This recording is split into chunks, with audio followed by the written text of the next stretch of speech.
You've got another team that are full of young players who are going to want to prove themselves, and they're going to want to show that they can compete at this level to hopefully step up into the first team at some point.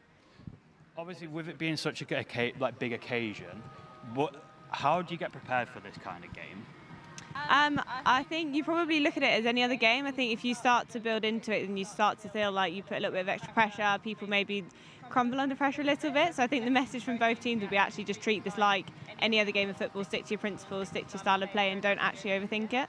And given that you've played a part on both sides, have you seen a side that treats this fixture as something more? Like, do Bournemouth or Southampton see this game as something more important as the other one from your experience? I think they'll be approaching it very different heads. Obviously, Bournemouth will really want the treble, so I know the girls have worked really hard this season, and to be able to say that they've won 3 things is an absolutely amazing occasion.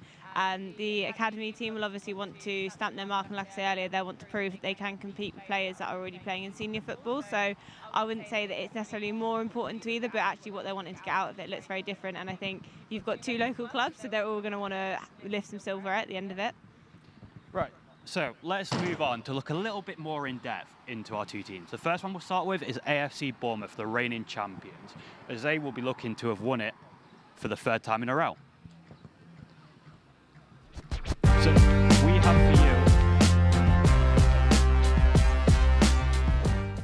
Our goal now is to go win all the rest of our games, win the 2 cup finals that we're in, and yeah, keep pushing till the end. So yeah, main focus back on training now. We spoke as a group, and the group determined that they wanted to finish the season as strong as they could and able to, and they've done that with their performances on the pitch. So yeah, I see them wanting to try and win as many games as they can between now and the end of the season, and of course we've got the 2 cup finals to look forward to as well. At the weekend, Bournemouth secured their first ever national title. They beat Cheltenham Town 3-2 to lift the FA Women's National League plate. So now they've got 2 trophies in their cabinet so far this season after becoming league champions back in March.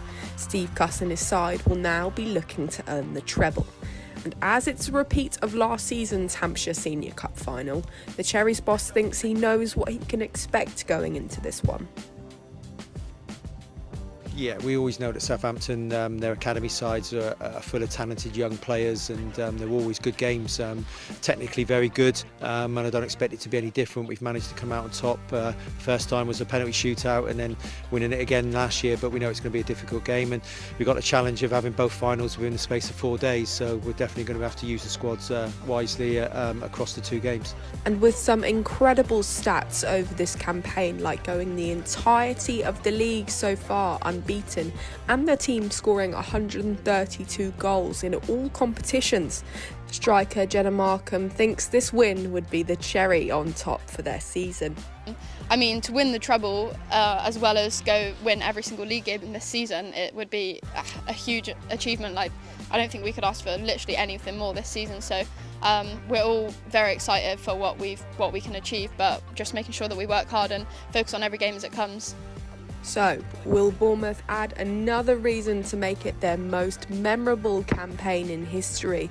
Or will Southampton defy the odds and beat them for the first time in this competition? Well, I think it's safe to say that winning this game will be the cherry on top for Bournemouth right now. So, well, we've got here, Caitlin, who do you think would be the player to watch for Bournemouth today? I think there's a lot of dangerous players, but Jenna Markham's obviously in great form at the moment. She's really looking for golden boot in the league, and I know that she's wanting to score as many goals in all competitions as possible. She's a really dangerous player and loves the ball on the counter-attack, so she was definitely one to watch. So one thing you mentioned about the golden boot, this season Bournemouth have been doing outstanding. Obviously winning the league, only drawing 1 game, so dropping 2 points. How much confidence does that bring to a side coming into a final?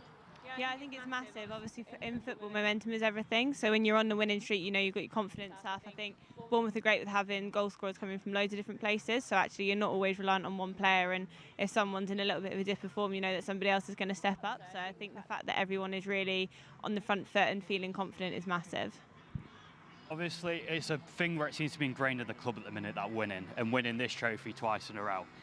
Does it add any pressure being that team that's won it twice in a row, thinking I have to retain this title? I think there's always an element of pressure. When you are on form, there's always a probably a little bit of a thought in everyone's mind. You don't want it to be the game where you then concede or you lose and it's all quite a high pressure game, but I think the girls will be very confident, and I think, like I said earlier, the message will be just treat it like any other game, and you've got to just stick to what you know and don't let the occasion get ahead of you. I think yesterday we seen Portchester lose, who'd won it last year as well, and this season they'd been smashing it in the league. Do you think something like could similar happen today, where the scare of overconfidence creeping into the side? I don't know if I'd call it overconfidence, but I think the academy are bringing some really good players, and like I say, they're going to be ambitious. They're really going to want to push on and win. So I think there's always a danger, and it should be a really open game and hopefully an exciting game of football to watch. Well, our pitchside reporter Owen Huggins spoke to Bournemouth manager Steve Cuss earlier. Right. Thanks for joining us, Steve. Huge congratulations on the league title as well on the National League vase. Tight turnaround though from Sunday from that final. It's a tough game as well against Cheltenham. How has that sort of affected your preparations? Yeah, it's never easy. A midweek game off the back of a tough game on Sunday, as you say, it's never easy. But we've got a really good group here that look after themselves well. So the recovery started straight after the game, and it's happened to us a few times this season with the increased amount of games that we've had where we've had to play midweek matches. So we're used to it, and the girls will be ready for tonight. Any changes from Sunday, or is it the same starting 11? It's just one change from the starting 11. Katie Scadding comes in goal for the Hampshire Cup competition. So be in goal, and everybody else the same. Perfect. So obviously a monumental league season for you guys. 20 wins, 1 draw. Is that draw gut-wrenching for you guys, and has that affected the change room at all, knocking off that perfect record in the league? No, it isn't. I've got to give credit to Swindon. They're one of the top sides in the league. We're playing them on the 21st game of the season. It's a tough game away from home. If we'd have been playing them in September and we drew 1-1, we'd have said that was a great result. So, the credit goes to Swindon. They're a good side. For us to draw, don't think it was any disgrace in that. I think we've just managed to find a way. When it looked like we were going to draw a couple of games in the season, we've managed to win. So, for us, the whole objective was to win the league. Anything else outside of that's been a bonus. Obviously, Southampton sort of have a home advantage today. They play most of their games here at the Snow Stadium. Has that gone into your thoughts ahead of the game plan? No, I don't think so. I think, look, they probably know the pitch and they know the dimensions, they know how it plays. But, we're used to coming up against teams away from home. So, again, it's not something that we've overly thought about. We know that Southampton are a good side, though. They've got a very young side that are technically gifted, and, they'll be athletically strong as well. So we know it's going to be a tough game tonight. Finally, only 1 game played in the Hampshire Cup this year for you guys. Moneyfield's again the team that were pushing you for the title throughout the league season. Has that affected only playing 1, or are you guys feeling confident? Yeah, we've had a number of games, obviously, with our league and good run in the FA Cup, and to get to the final of the plate competition. So we've not been short of games, but obviously in the Hampshire Cup we have had the disappointment of a couple of teams dropping out. But the 1 game that we did play against Moneyfields was a really strong performance away from home to win 3-0. At the start of what was a big week for us, having to play Moneyfields twice, and the game at the stadium was just a really strong performance for us. So we're delighted to be here, delighted to be in the final again, and very much looking forward to it. All right, thank you and good luck for tonight. Thank you. So, Caitlin, moving on to Southampton, who would you say the player to watch in this squad is? Again, I think there's a lot of talented players coming through. Kayleigh Buckingham, striker, gets a lot of goals, is a powerful player, and there's people like Isabel Watts who have made appearances for the first team this season, so there's a couple on there definitely. And obviously you don't want to root against them, but are you happy to see some of these players coming through that you would have seen previously at the squad? Yeah, definitely. I think there's a couple of girls in the academy that I coached when they were about 10, so it's quite a full circle moment, and I think it's amazing that there's a pathway for girls to look to go into the championship and go into the first team, so it's definitely an exciting place to be. Perfect, thank you. Well, that's all from us for now, but we will cut now to Tom Wilkinson and Zach Miller on the commentary. Thank you, guys, and welcome back, everyone, to the second and final act of our Hampshire Senior Cup final double header. And its familiar foes face to face once more. Do battle with Southampton under 21s. Twice before on the night it was Cherry's delight, but can the Saints suppress the scar tissue and halt Bournemouth's hat-trick hunt? Zach, Bournemouth, they've had Southampton's number thus far, but is this the time for the Saints to get on top? Well, you always say it's third time lucky, don't you? It's a huge game tonight. absolutely massive for both teams, but Saints will be coming into this. They've lost here 2 years in a row. They're going to want to make it. They're going to want to make it right this time. So it's going to be a huge, huge game.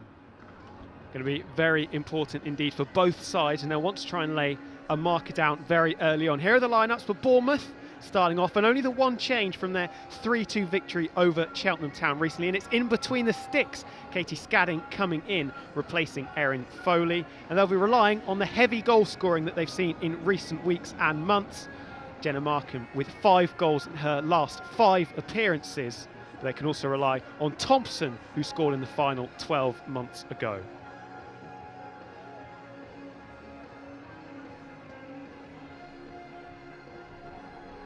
As for Southampton, well, they're going to be relying on Kayleigh Buckingham, who has scored in each of the last 2 finals, albeit both of them coming in losing causes. But there is some international experience in there at youth level, and they'll be hoping that Izzy Watts and Hodson can try and propel them towards their first victory in a number of years.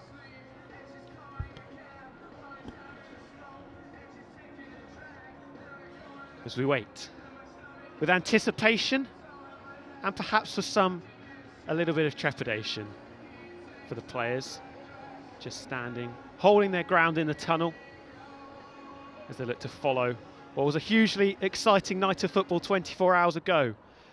As one reigning champion found themselves deposed, will we see something similar take place this evening? Bournemouth back-to-back winners looking to make it a three-peat. As we continue this trilogy that is turning into and blooding into quite the rivalry. And you can just see a few nerves perhaps on some of the players' faces as they walk out of the tunnel for the first time. What a night this is for both teams. It could not be bigger. Bournemouth, what a season they've had. They are top of the league and they've only dropped their points for the first time this weekend. What a season they've had. But Southampton, they'll be looking to get their revenge. Again, like I said, they've lost 2 years in a row. They're not going to want to let it become a hat-trick. What a night of football we're going to have. And both teams come into this in slightly different form. And like you said, Bournemouth have been absolutely fantastic in their division, unbeaten in their last 17 games, and 16 of those were wins. And it was only a recent draw in the league away at Swindon Town that ruined what was a glistening record for the Cherries. But for the Saints under-21s, it's a little bit of a mixed bag. 6-2, a victory at home recently in their last fixture against Aston Villa under-21s. But in the 4 previous fixtures, just the 1 victory, 1 draw, and a couple of losses in there, coincidentally, against the side top of the division in the PGA under-21s women's division. What are you expecting from the sides tonight, Zach? We saw yesterday it was a little bit cagey. We definitely saw some nerves early on from the men. Turned into a little bit of a basketball match early on. A lot of turnovers in possession. Do you think there'll be a little bit more of an element of control? Absolutely. From up here, I can almost hear the Southampton manager talking about control, talking for the calm heads when it gets a little bit messy. Definitely for this game, I feel there can be a lot more control compared to last night. Well, like you said, where it was a basketball match, I feel tonight is going to be a lot more control, a lot more ball playing, a lot less panic than last night for sure. And like we said, going through the team lineups, her name's just been called out by the announcer, Kayleigh Buckingham. Southampton may have lost in the last 2 years, but she has really been the shining light for the team that have walked out in a luminous yellow kit this evening. Goals in both of the finals. Last year it ended 3-1 in favour of Bournemouth. The year before it was 1-1 going to penalties, and it was an absolutely outstanding penalty shootout, ending 9-8 once again in favour of Bournemouth. And this is actually their 4th consecutive appearance in the final of this competition, because the year before they started this mini run of dominance, it was a 3-0 defeat to Portsmouth in 2022. And they hope to banish all memories of that, which they have done. And just both sides now in the team huddles. Final words from the captains and the senior players to try and rally the troops and set them on what could be a historical night for both clubs.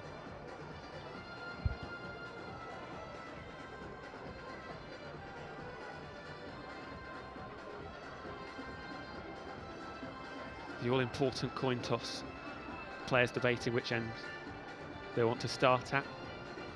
These are the friendliest scenes that we'll probably see, it has to be said, for the next 90 minutes or so. And some camaraderie still going on the huddles between the 2 players, or the 2 sides I should say. Both of them knowing exactly how much this means to the club, to the fans, to each other. Handshakes between the skippers in the centre circle, and they return to their comrades.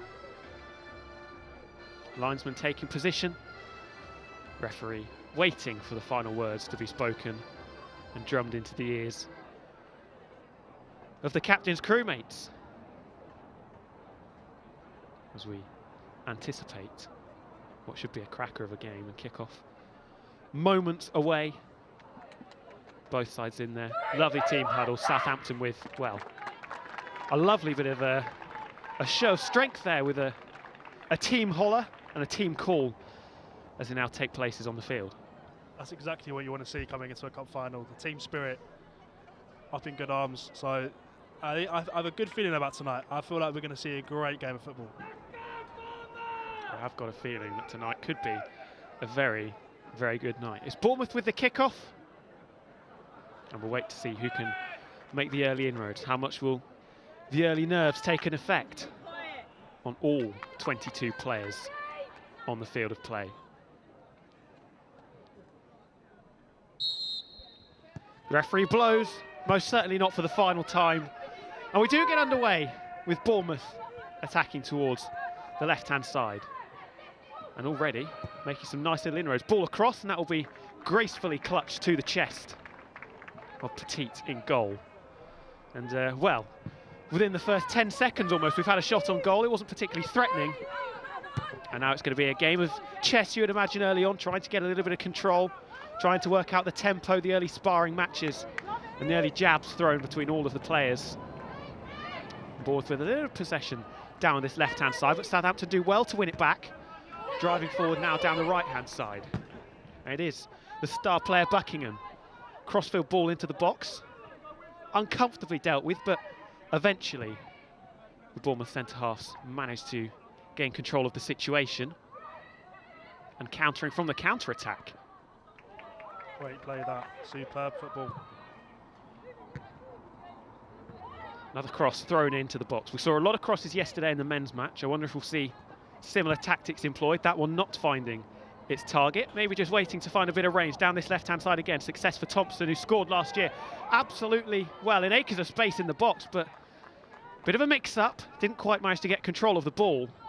And once again finding itself in the calm gloves of Petit between the sticks. Has to be doing there. Has to be doing better there. The touch, the finish just wasn't there. Just so much time. I don't know what's gone on there, but lucky for Southampton, they've got away with one, because that should have been 1-0.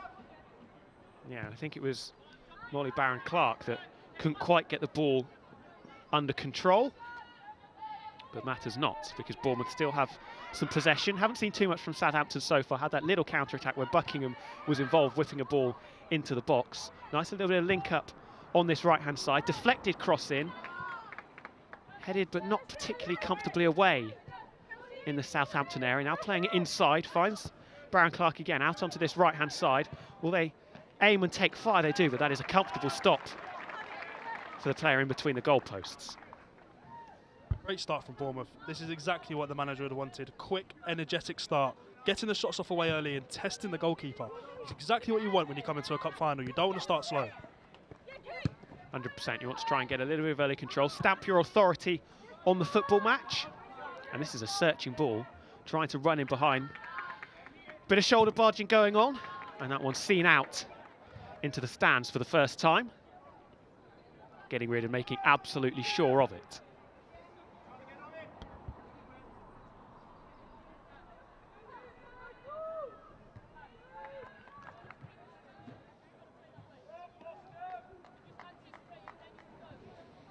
A little bit of a delay as the ball eventually finds its way to the Bournemouth player on the touchline.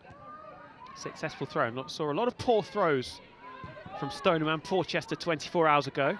The successful start, and now a real battle for the ball in the centre of the park. Bournemouth regaining possession again. They've had a lot of control early on. Definitely been the better of the two sides. Captain Jones playing it out wide.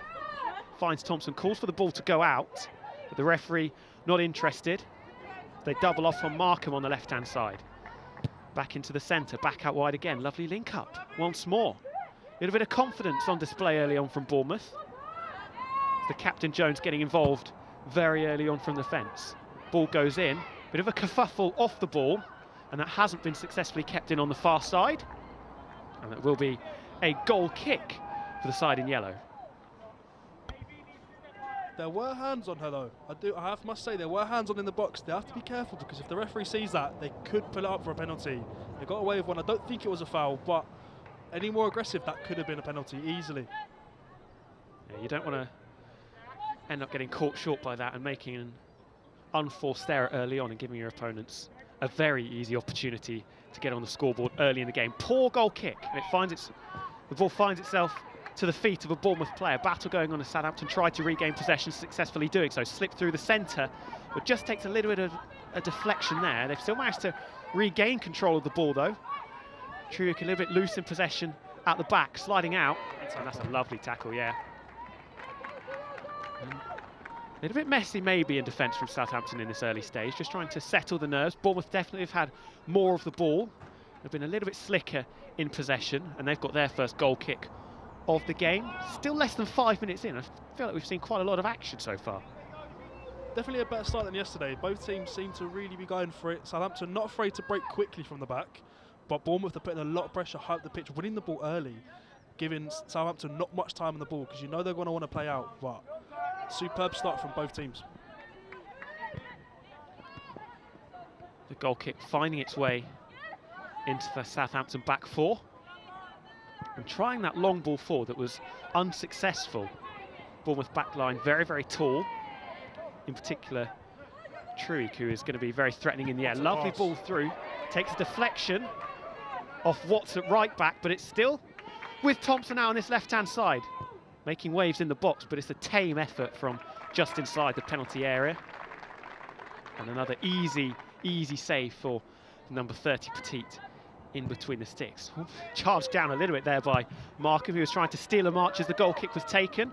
Just got to be careful again. That's very nearly headed out for an unnecessary corner, but Petite once again in control.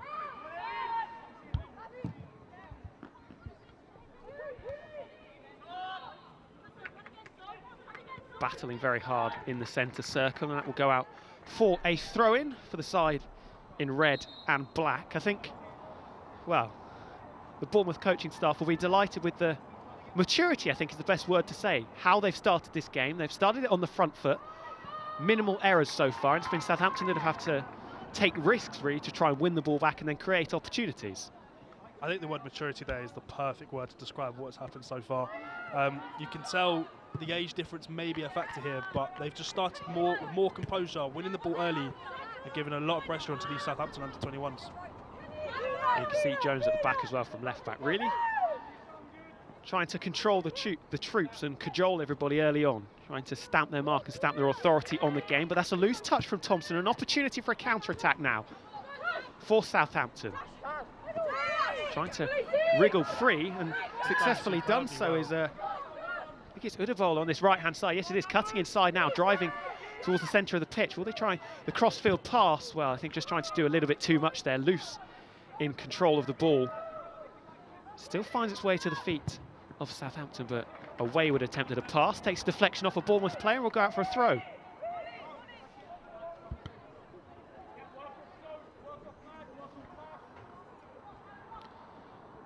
First chance to try and make some real inroads into the Bournemouth defensive half, but they've given the ball away, but that's a loose touch from Bowers, I think it is. Unable just to get control of the ball. My apology, it was Markham, number 22, through the centre. Buckingham trying to win that header, but was beaten by Jones in the air. Now an opportunity again, finds its way to Udabulu. She picks it up once more, and a little bit of ping-ponging going on there.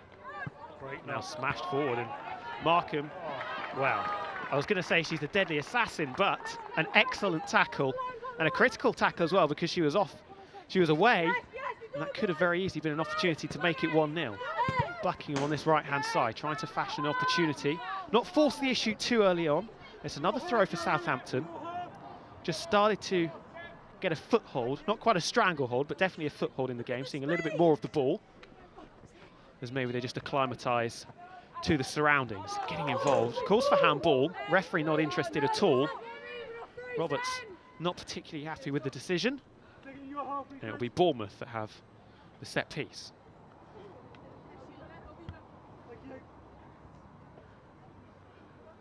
This looks like she's shaping up for a long throw. It's a high throw. Trying to go down this left-hand side, finds the shoulder. Finds its way through, loose ball. This is an opportunity to run onto it. It's McGuinness on this right-hand side, does pick it up. Lays it back inside. It's a loose touch when it mattered most. Finds its way to Thompson on the edge of the area. Oh, I feel like she should have probably played in Markham there. Finds its way back to her, though, the number 25 in the middle. Ball across the face of goal. And the touch in the box wasn't particularly good from Williams. Still Bournemouth with possession. And those fired over the bar. First real shot on goal from either side that we've seen in a decent time. And it wasn't too far away, but Petit looked pretty comfortable with that effort. That is a great chance, superb chance. They couldn't quite take it, but that's a great chance for Bournemouth. Good start, good start. They've kept the pressure going, they've not let off yet. Bournemouth definitely looking the best so far. Yeah, and then when you're in a situation like this, as Southampton have found themselves in, they've come into the game slightly in the last 5 minutes or so, but Bournemouth still most certainly on the front foot. You just got to try and stay calm and be solid in your defensive actions, and don't do anything silly like playing it out from the back and have a bit of a loose touch, as we almost saw there, but Blue are managing to snaffle up the loose ball and just getting a little bit lackadaisical there. Petit maybe slightly too comfortable on the ball. She was charged down at quite the rate of knots by the Bournemouth attacker.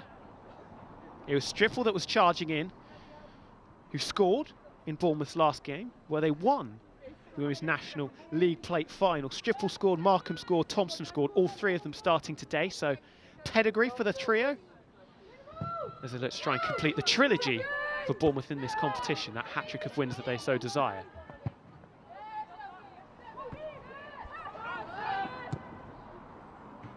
Udabulu in the last couple of minutes has been really involved for Southampton, working really, really hard on and off the ball. Hasn't quite been able to find the right pass, or not necessarily make the right decision, but find the right teammate. But definitely looking quite lively through the centre, the number 49, Udabulu. Absolutely, she's looked the brightest spark of the Southampton side so far. Still early in the game, but definitely want to keep your eye on for tonight. Jones happy to snaffle the ball, but free kick given. It'll be Southampton's to take. No, it won't. It will be Bournemouth to take. As Baron Clark will be the player. Just past the halfway line, the number 10 with this one. Try and thread a deep ball through and try and find the head of one of her teammates in the box. Potentially open up the scoring. Is smashed in, going to the centre of the box. A couple of players up. The defensive header that's the best of them. Now trying to chase it down. An opportunity to counter also, but Williams clearing up very nicely.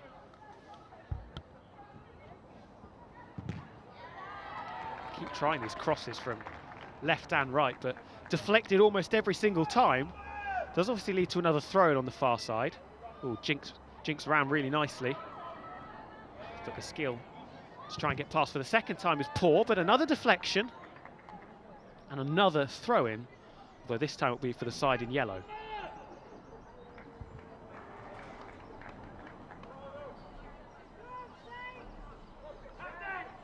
Southampton really need to get their foot on the ball here and really start knocking it about, gain a bit of confidence, because, like you said, the maturity will be a big factor. But they've been in this 2 years in a row. They're not new to this situation. They should have confidence coming in, and they're going to want to win this. So they need to get their foot on the ball, pass the ball out, and just build the confidence within the team.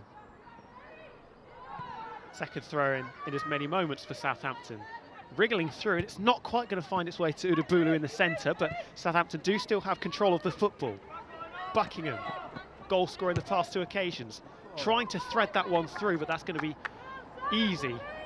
Just getting in between the sticks to control, pick up, and relax. The number 1 for Bournemouth.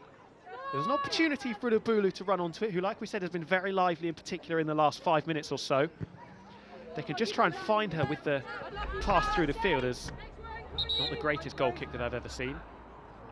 Yeah, they can just try and find Udabulu, the number 49 through the centre. Definitely potential for Southampton to find an avenue through the Bournemouth defence through her.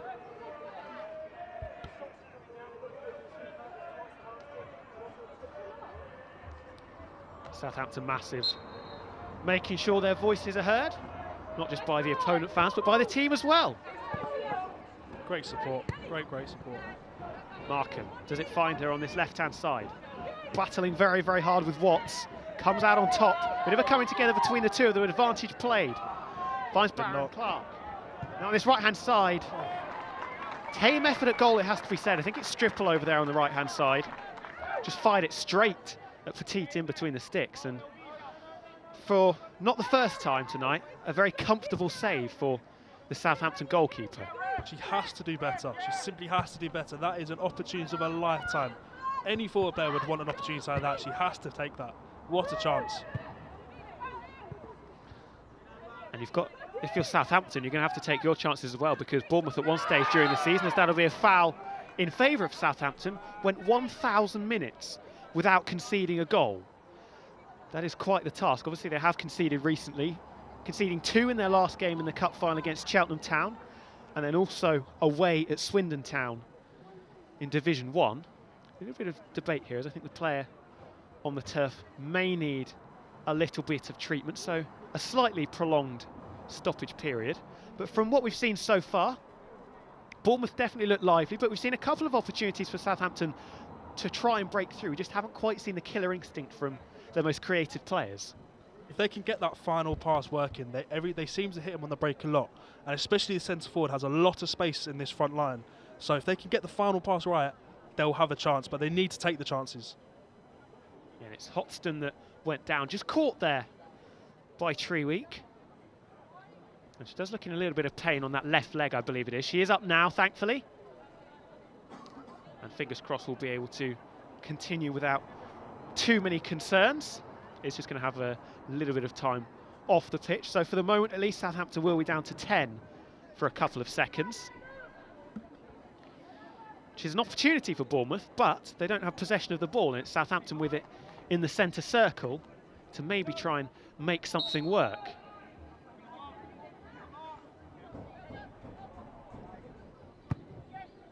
Chipped in centrally, but defensive header strong. Williams trying to clear it, eventually finds itself to the captain Jones, tipping it forward, looking for Markham, but slightly too much weight on the pass. Just couldn't quite get it under control in the centre. Buckingham battling through on this right-hand side. Ball has gone out. Debates over which side gets the throw, but it's Bournemouth.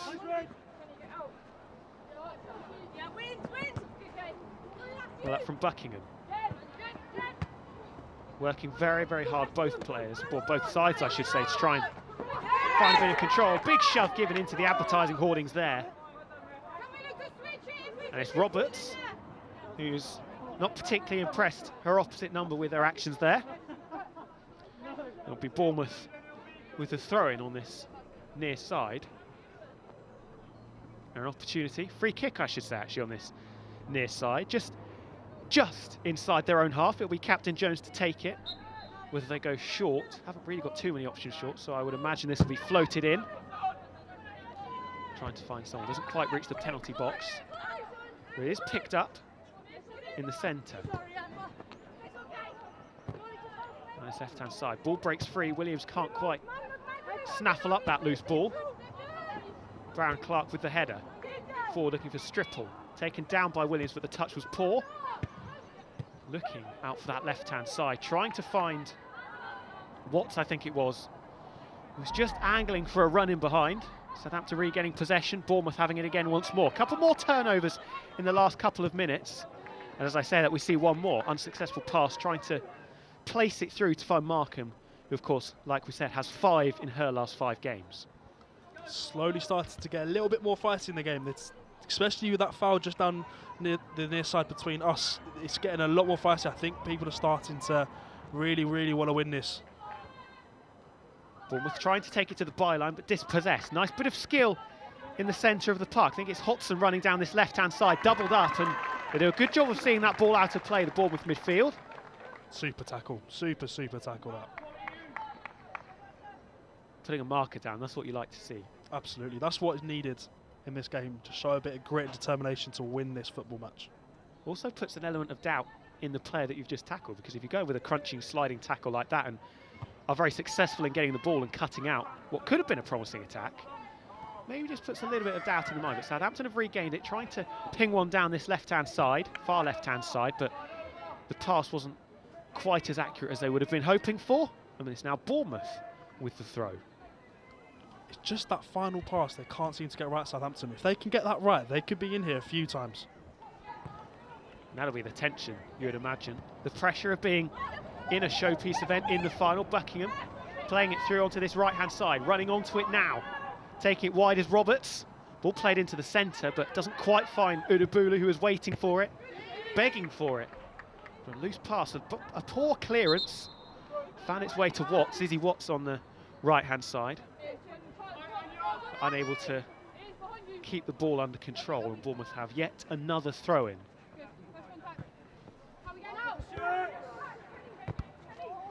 Battling hard, Southampton now have the ball smashed forward by Lucas from right back, and a little bit of indecision there from the centre half. Who's Treweek in there, who's been solid as a rock so far, but a little bit of indecision gave a small opportunity perhaps for Udabulu to try and nip in behind.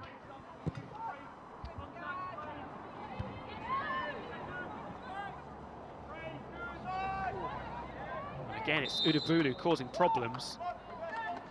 Free kick given.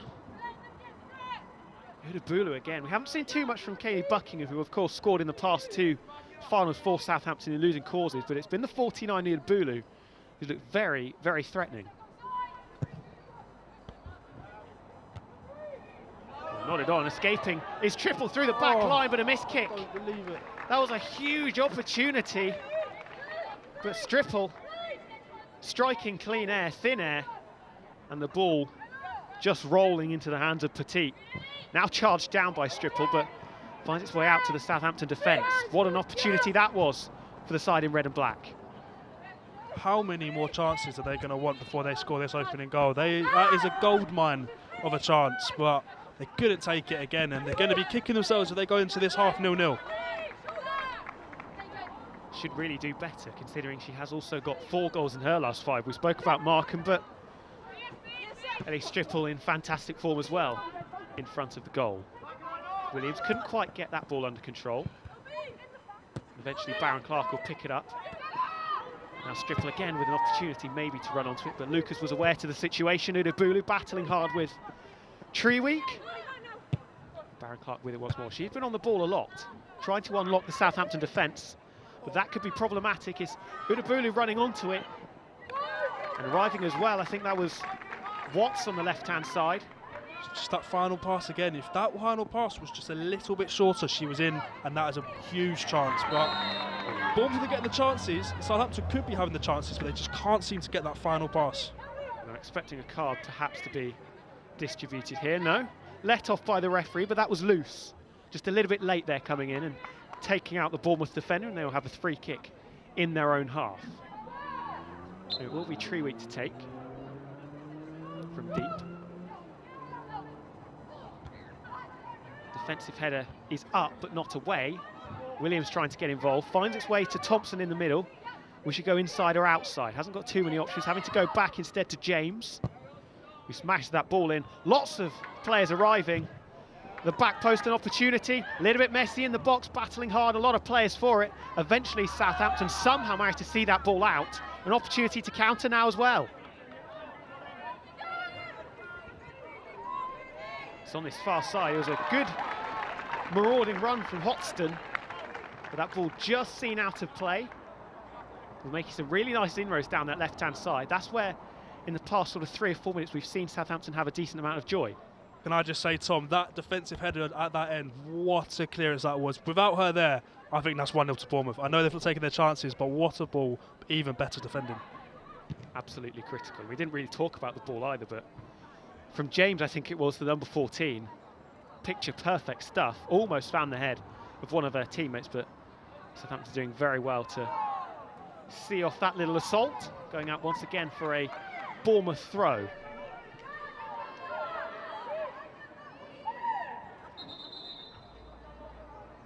They're going to have to delay that one a little bit. Referee not happy with the pace that they were trying to get that ball back in play. trying to find a teammate. Stripple battling for it on this right-hand side. Play a little nice 1-2, but ball takes deflection, I think, off of Adbulu, and doesn't find the desired target.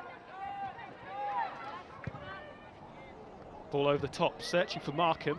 She is going to find it. Can she place it back? She's got support in the middle. Tackle goes in.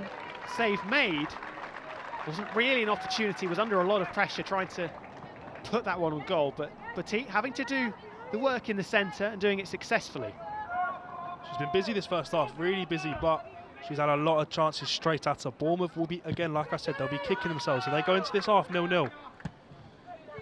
Yeah, it was Williams running onto it. She didn't quite get there, which is why it was easy for Petit to make the save. Thompson out now to Markham on this left-hand side, having to turn back and use Jones, who's inverting into the midfield from fullback.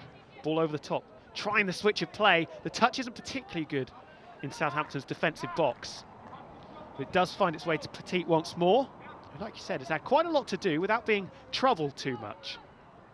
Absolutely. The shots just are not connecting. And I don't know what's happening with Bournemouth at the minute, but they just can't seem to finish their chances off. But you never know. It's a long way to go. They just need one so far. 25 minutes in to the first half of football, still goalless. Bournemouth with a throw deep into their Southampton half, but wasn't particularly good. An opportunity, it was going to be a 3-on-3 there for Southampton. It might still be charging down this left-hand side. It's a lovely pass. Can she get there though? She was driving, she was arriving, but cleaned up by the Bournemouth defence. Really good defensive effort in there, but Southampton picking it up once more. Buckingham, we haven't said too much of her name in recent minutes. Oh, but that pass yet was poor. Again. The final pass seems to just go wrong. If they get this passing right, I promise you, they're going to be dangerous, because the runs, the positioning, everything is spot on. It's just that final pass just doesn't seem to be clicking right now. Just need to find that key that allow them to barge down the door of the Bournemouth backline. We wait for this goal kick, which will be from Scadding, who equally hasn't had a lot to do. It goes straight to the head of Buckingham, who tried to nod it onto one of her teammates. A little bit of a loose touch from Roberts. Goes out onto this right-hand side. Player down. It's a Bournemouth throw. I'm not sure who it is that went down there. Potentially it was Buckingham on this right-hand side.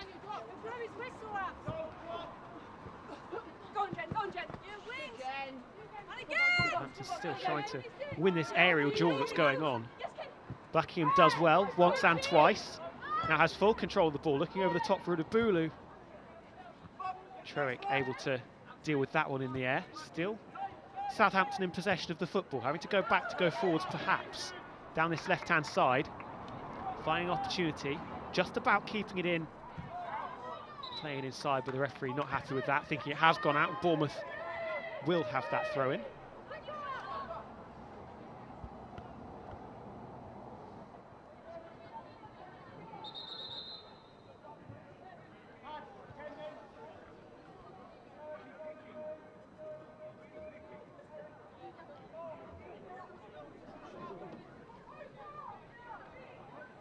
Real debate going on as to where this throw-in is going to be targeted. The touch is poor.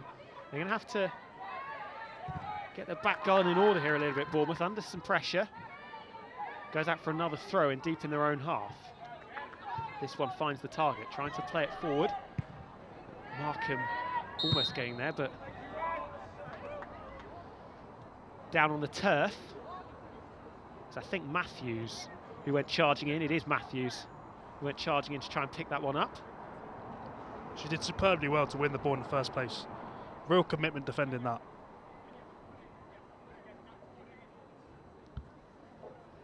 Well, definitely putting their bodies on the line. Has turned into quite the physical battle over the last 15 minutes or so. They're just trying to work out the tempo of each other.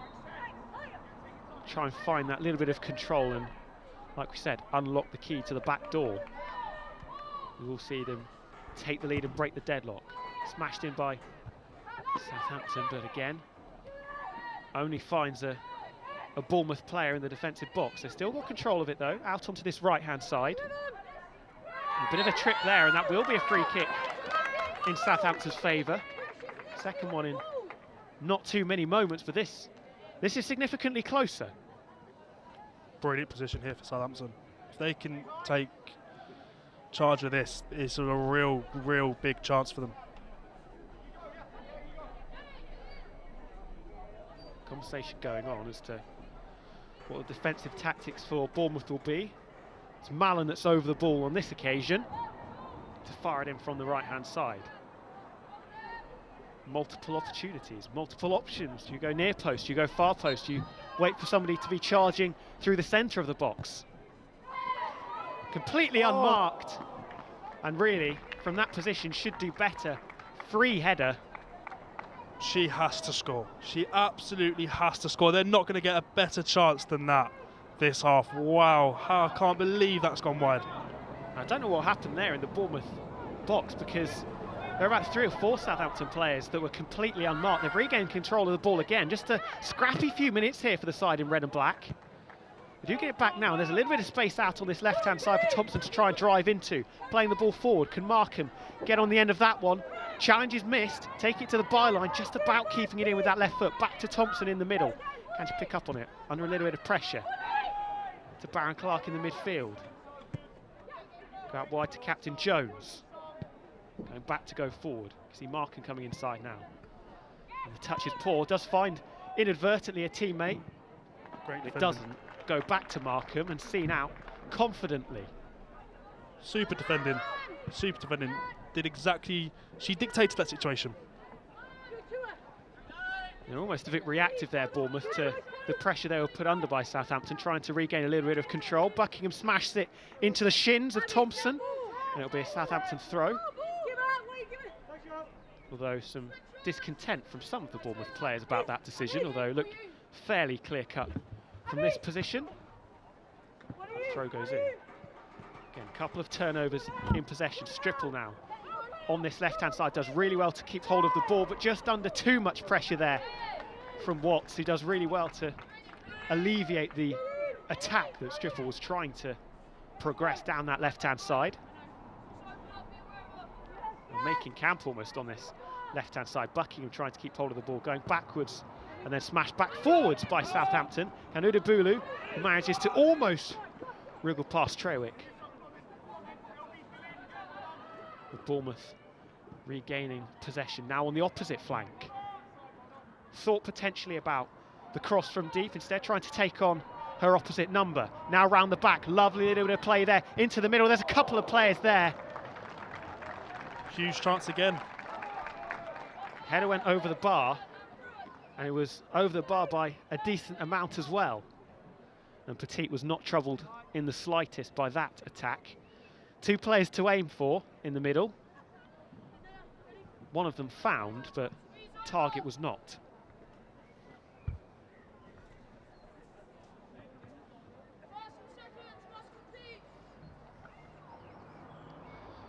Just over 10 minutes remaining of the first half of football, with a little bit of injury time to be added on, you would expect. It's James that wins the header from the goal kick, but finds its way to Blumeyer, and now finds itself to the feet of Thompson, who's starting to get involved a little bit more on this left-hand side, but having to be forced backwards, and Jones going all the way back. Good press that from Southampton. Haven't seen too much of that in this game. It's not a particularly confident goal kick though from Scadding. Smashed straight to a player in yellow. Loads of space on the far side for Buckingham. Oh. Can they find her? Ball to feet, probably wanted it slightly in front of her. I think that's another wasted opportunity, because she was in acres of space. She had the freedom of this right-hand flank. Now trying to slide through is Markham. Fighting away with Lucas on the right-hand side. Having to go inside. Once again, there was space on the right-hand side of, this time, Bournemouth's attack. But the pass was poor. It's James that now has to try and reignite the efforts from midfield.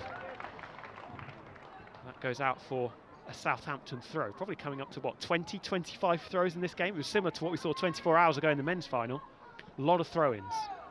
I must say, coming into this game, I thought there'd be a bit more control from both sides, but they seem to be panicking a little bit. Like I said earlier, the coach was asking for calm heads in a panicky field. This is slip on the turf. Oh, trying to find Markham in there. Does still find a player defending in red and black, but alert to the situation, managing to clean up really well. An opportunity to counter straight from it. Udabulu on this right-hand side didn't quite have the pace to try and get in behind Trewick. Goes out for a throw. We've seen that twice, maybe 3 times. Just a fast, but maybe a little bit too frantic in that counter-attacking attempt. They just need a bit more composure when it comes to that final ball. If they can gain that, then they've got a real chance of winning this final tonight. And Bournemouth, you feel, should have scored from that opportunity. It was unfortunate for Southampton, the slip at the byline, and another mistake there, missliding challenge. Oh, I thought that was looking for Markham. In the end, it looked like it was a shot from the far right-hand side. It wasn't particularly far away. I don't mind that at all, though. I do not mind that shot because she's almost taking responsibility. You've seen that the chances that they're putting on a plate almost aren't being taken. She's taking responsibility there into her own hands, and I do not mind that at all. You always need somebody in this last 10 minutes just to grab the game by the scruff of the neck and give your side an advantage going into the second half, because scoring between now and the whistle to signal the end of the first 45 be a real body blow for either team. As again, making progress down this right-hand side. The pass can't quite find the player that was charging forwards. And the turnover in possession once more. But Southampton will continue their advances down this right-hand side, courtesy of a throw-in. Back into the centre as Buckingham involved, along with Roberts. I don't know if that's a shot. Trying to find Udabulu. It does find her, but referee not happy with that one bit. I think she was offside. Like you said, Tom, it's going to be about someone taking the game by the scruff of the neck and taking full responsibility. That's the way I feel like the first goal is going to come, and it's going to be a big one because both teams are really struggling to find the target or really test the keepers. The aerial battle's been fascinating as well. It's been really 50-50. Markham trying to get one over on Watts down this left-hand side. Striffle involved also. Southampton managed to clean up, but cleared only as far as Jones, just in front of the halfway line, having to go back, but under significant pressure. Bit of a hospital pass, that has to be said. And now goes sliding in. Great challenge. It's Jones that won the ball back. Southampton players were not happy that there was no foul called. It's Jones now marauding down this left-hand side. Wow. Really, really good defensive challenge once more. They look very solid in the back, Southampton, barring that little slip a few moments ago. Have been bulletproof so far in the first 36 minutes we've seen. Still no foul given as Buckingham now runs into Jones. Getting a little bit scrappy, looking for Udabulu, but arriving in the centre was Mallon, and still chasing after it. Fighting so hard. Down to the turf goes, I think that's James on the right-hand side of the Bournemouth defence. Udabulu now finds herself out on that left-hand side. And a couple of deflections out. The referee letting a lot go this game so far. I thought there was 1 or 2 fouls in there, but he's the one in charge and not me. That's why I'm up here. That's why both of us are not here, because I thought there were maybe a couple of fouls that could have been given also. Robbins with the throw, but it finds itself back in possession of the team in red and black. Trying to force through is Markham, who's been absolutely everywhere in this first half. Down the left, down the right, through the centre. Unable to make a breakthrough so far. That's going to be called back for the Bournemouth throw? No, Southampton throw. Ball's been chucked to the floor, and I think we've got a player down. It's actually the keeper that's down. And we're going to have a break in play. It's Petit, who's been very, very solid for Southampton. This will be cause for concern. The results for the 50-50 draw are in. There's going to be some treatment towards the end of the first half for Southampton's number 30. £40. And if you are ticket number 1761, you have won £80. First prize. Please come and see my colleague at the top of the stand. Thank you. This has almost become an opportunity just before the whistle's blown for a regroup, perhaps. I don't think either side would have expected this to be 0-0 38 minutes into the contest. Just some words being spoken on both sides.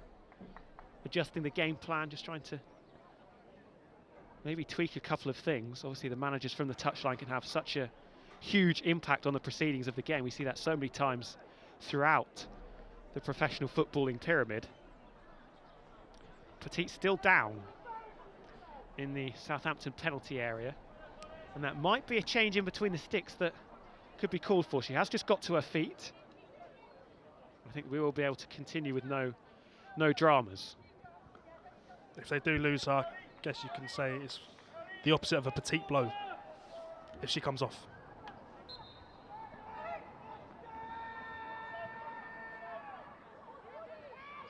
It's a good throw from Bournemouth down the right-hand side, still battling all the way to the byline. Smashed into the shins of one of the Southampton defenders, and this will be what I think is the first corner of the match.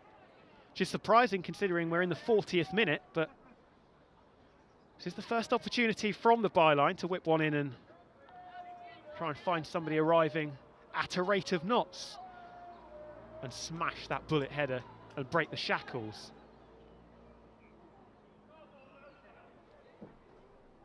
Thompson to take. Ball goes in, players moving around. Petit gets up, palmed away and headed away. But in the end, the referee calling a stop to proceedings. I think that was the right decision. I did see a few hands on her, so I think the referee made the right call there. They're just being pressurised a little bit by the Bournemouth players that were in the box. Goal kick taken. Just under 5 minutes of regulation time remaining.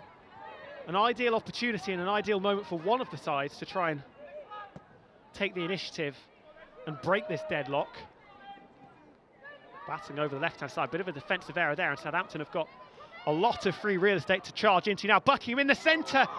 There's a coming together between two players. Definitely got a touch on it, did the 39, but went straight into the hands of Scadding.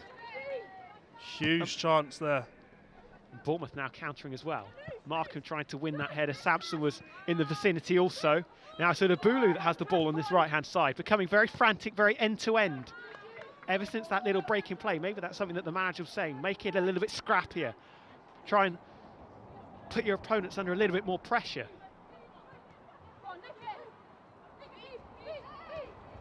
Kelly Buckingham inverting into the centre. Smashed forward by Lucas. Looking out onto this left-hand side for Mallon, who we haven't seen too much of in this first half. That ball just trickles out for yet another throw-in, this time in favour of the side in yellow.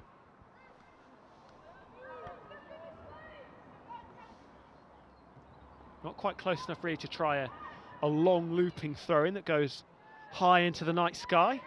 And another deflection sees this out for a Bournemouth throw-in. It's almost like they're trying to double up on each other with the number of throw-ins that they've had. Still keeping control of the ball. Now playing it through the centre. Can Markham try and run onto this one? Under significant pressure is Lucas, I think, in the centre. The clearance isn't particularly good. Smashed straight into, I think it's Stripple out there on the right-hand side. Ball floated in, but wow, charged down really, really nicely. It could lead to a counter-attacking opportunity. Buckingham again in a lot of space on this right-hand side if they can only find her. But losing control on the left-hand side. Udabulu was in there, Mallon was in there. Trying to make something work over there, but unsuccessful in their attempts to do so.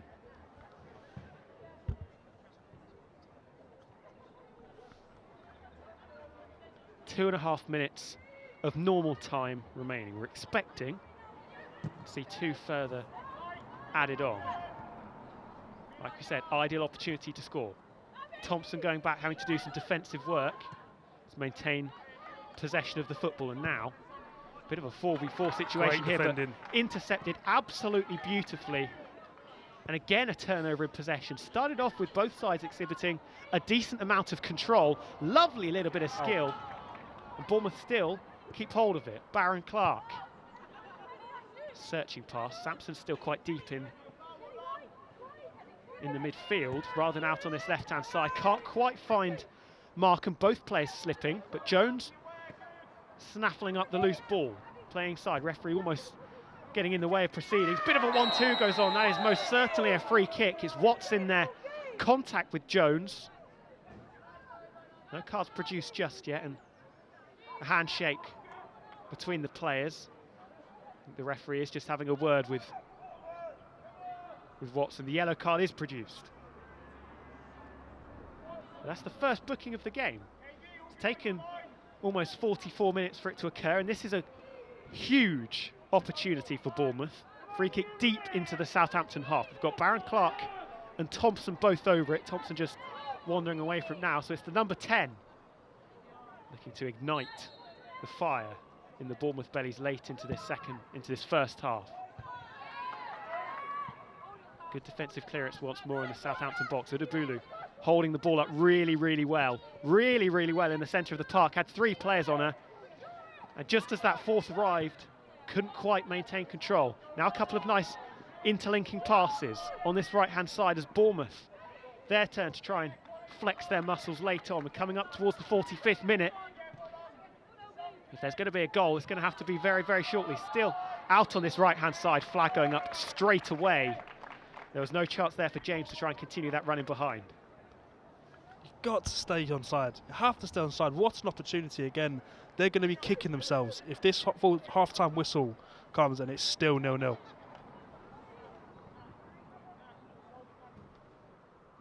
As we tick over 2:45 with a couple of minutes being added on. Running out of opportunities in the first 45. It's been pretty even, it has to be said, in the past 15 or 20 minutes. End to end at the same time though, battling going on. A little bit of a poor touch in the Southampton back four. Allows Bournemouth to get a little bit of control. Clark out wide, finds Sampson. Clark once more. Taking it in the centre, ball over the top. They try and win the header. They do win the header, and it almost finds its way in, sliding across the face of goal, smashed into the car park. If in doubt, get rid of it, but that was heart in mouth moments, wasn't it? Wow, how has that not gone in? Oh my words, what an opportunity. I thought it was in. I thought it crossed the line. It wasn't the most powerful of headers that we've ever seen, but causing some serious alarm in the 6-yard box of Southampton, rolling then across the face of goal before being smashed into the car park's lineup just outside the ground. Crossfield ball found. Jones on his right-hand side, smashed into the centre, handed on a plate, and the reigning champions are up and running. They're looking for the three-peat, and just before we break off for 45 minutes, who else is it? The 22, 6 in 6 for Markham, and the deadlock has been broken. I tell you what, Tom, I tell you what a flick that is. What a flick. Forget about the assist. The flick just before the assist. Unbelievable goal. Superb, and that's exactly what they wanted going into this second half. But you have to talk about the pass in, because James doing really well on that left-hand side. Wheeling away in celebration, that really changes the complexion of this tie. On the brink of the half-time whistle, it had been fairly even for the past 20 minutes or so, but now Southampton find themselves behind with very little opportunity in the rest of the first 45 to make amends, but Buckingham battling on this far right-hand side. Having to deal with Sampson once again, doing really well in her defensive duties. Having to go back to go forwards, as we've seen a number of times, getting involved there. Stripple on the left-hand side. There's an opportunity to play this ball forward.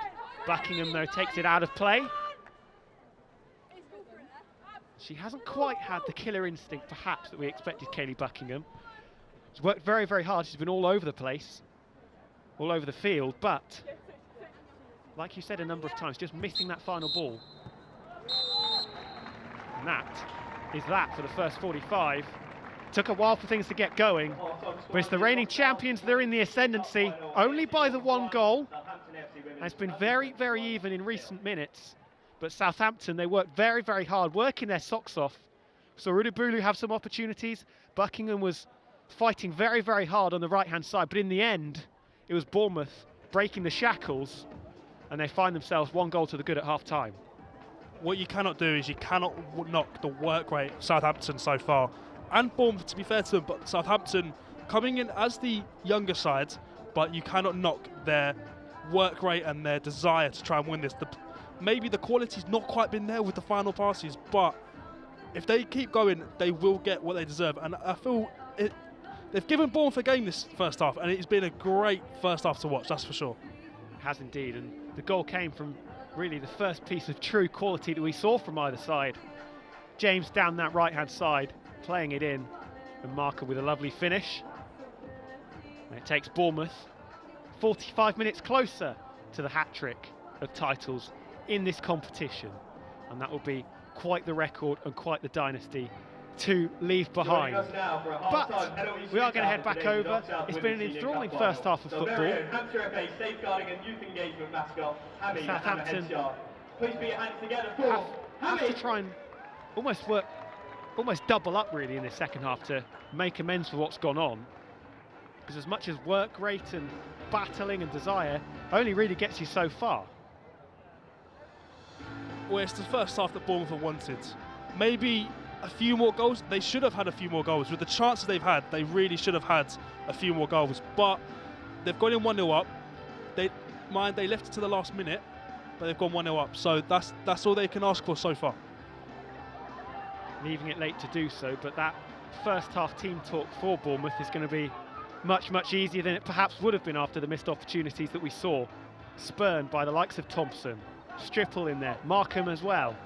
All three of the missing opportunities. Baron Clark had a couple of chances to really unlock the door and make the magic happen. He wasn't quite able to do so up until we got towards minute 45 of the half. And Southampton with their backs up against the wall, going into it. And I'm sure that there's going to be a lot to analyse in the interval.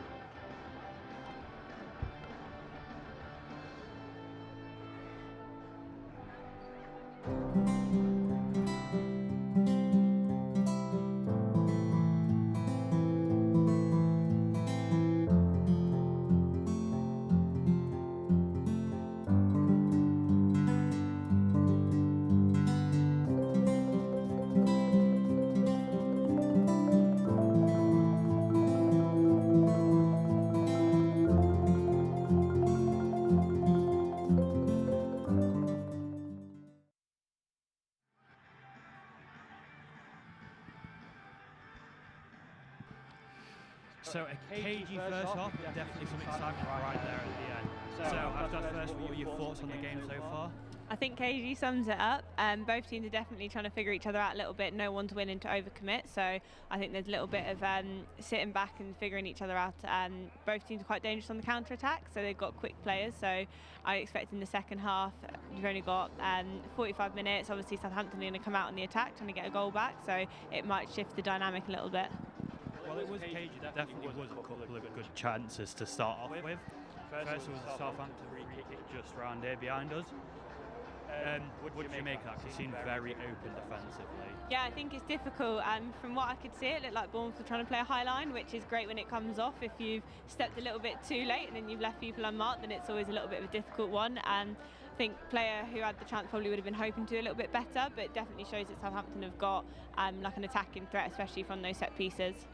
What's it like in a game when you see something like that, when you think it should be easily picked up and you see a chance where you think, oh, they probably should have scored there? I mean, it happens, right? It's I think definitely as a player, like you're looking to keep your head and not overthink the chance too much. So I think you'd just be hoping to get another opportunity. Okay. And then just talk about the goal a little bit. Right before half-time, what did you make of the goal? It's definitely an ideal time to score. I think both teams are probably quite frustrated to go in 0-0 at half-time, so I think Bournemouth will definitely be over the moon that they've got that goal. It settles the team down and they can come out and now really just focus on playing their way in the second half. How does it feel? Do you know when you see a goal like that at half-time? Because I imagine you're sort of going in with your thoughts and everything. Managers will have their idea of what they're going to say. And then just suddenly right before you get that goal. Does that change up a lot? I think from Southampton's side, they'll probably be saying, do you know what, girls, go and do a lot of what you've done. You've created opportunities, you've defended well, and don't let the goal knock you too much. And then from Bournemouth, it'll be, we've got the advantage now, so just keep things tight, don't overthink things, and actually just stay calm on the ball. And it wasn't just a goal, they also had another chance earlier on. Keeper probably should have done a bit better to collect it, but Do you think that's the kind of situation where you should have a striker to capitalise on that loose ball? Yeah, it's tricky because you're kind of trying to anticipate where the ball's going to land and where you're going with it. So I think the more chances you create, the more likely you are to convert them. So I think the fact that we have been creating lots and Southampton have created lots goes to show that there are goals in this game still. So now we've seen it as it is, how would you say to Southampton about coming back? Do you still think it's on the cards very much? Yeah, definitely. You know, when you're only 1-0 up, then it's anyone's game still. So I think Southampton keep doing what they're doing. They have created chances. It might be that they're a little bit more adventurous with sending players forwards. They've been dangerous on the counter-attack with their pace. So that's definitely been something that they should continue to look to do.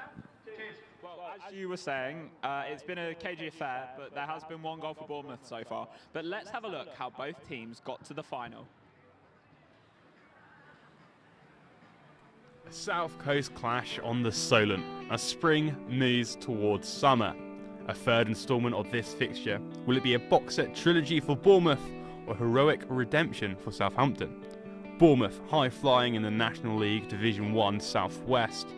Undefeated, 1 draw, 20 wins. The title all wrapped up with only 2 to play. Sunday saw a second piece of silverware secured for the Cherries. 3-2, the hurdle at Cheltenham cleared. On track for a treble. Could they become the GOATs on the South Coast? An old rival stands in their way. The Saints have seen 3 finals and 3 silver medals in the last 4 years. 2022, their arch rivals Portsmouth sent them to sea. The last 2 instalments of the Cup saw the Cherries pick the Saints apart. Will the holders prevail or will Southampton finally win the Hampshire Cup? 2 victories and a semi-final secured for Bournemouth. This all without a ball being kicked. Both Southampton women and Bursden were unable to field a team for the first round and the quarter-final respectively. The one and only game wasn't going to be easy. League rivals Moneyfield had pushed them in the league all season, but were subjected to a 3-0 thrashing at home by the Cherries as they booked their spot at Totton. Southampton started at a gallop, putting 12 away against City's sisters AFC Varsity, followed by a trip to the old capital, clipping the Winchester Flyers' wings as the Saints rose to a 4-0 victory. The semi-final trip across the Itchen to Sholing, with another 5 goals, put their total up to 21 in only 4 games. Will the holders prevail, or can the Saints finally lift the Hampshire Cup? There are a lot of high-scoring run-ins towards that final.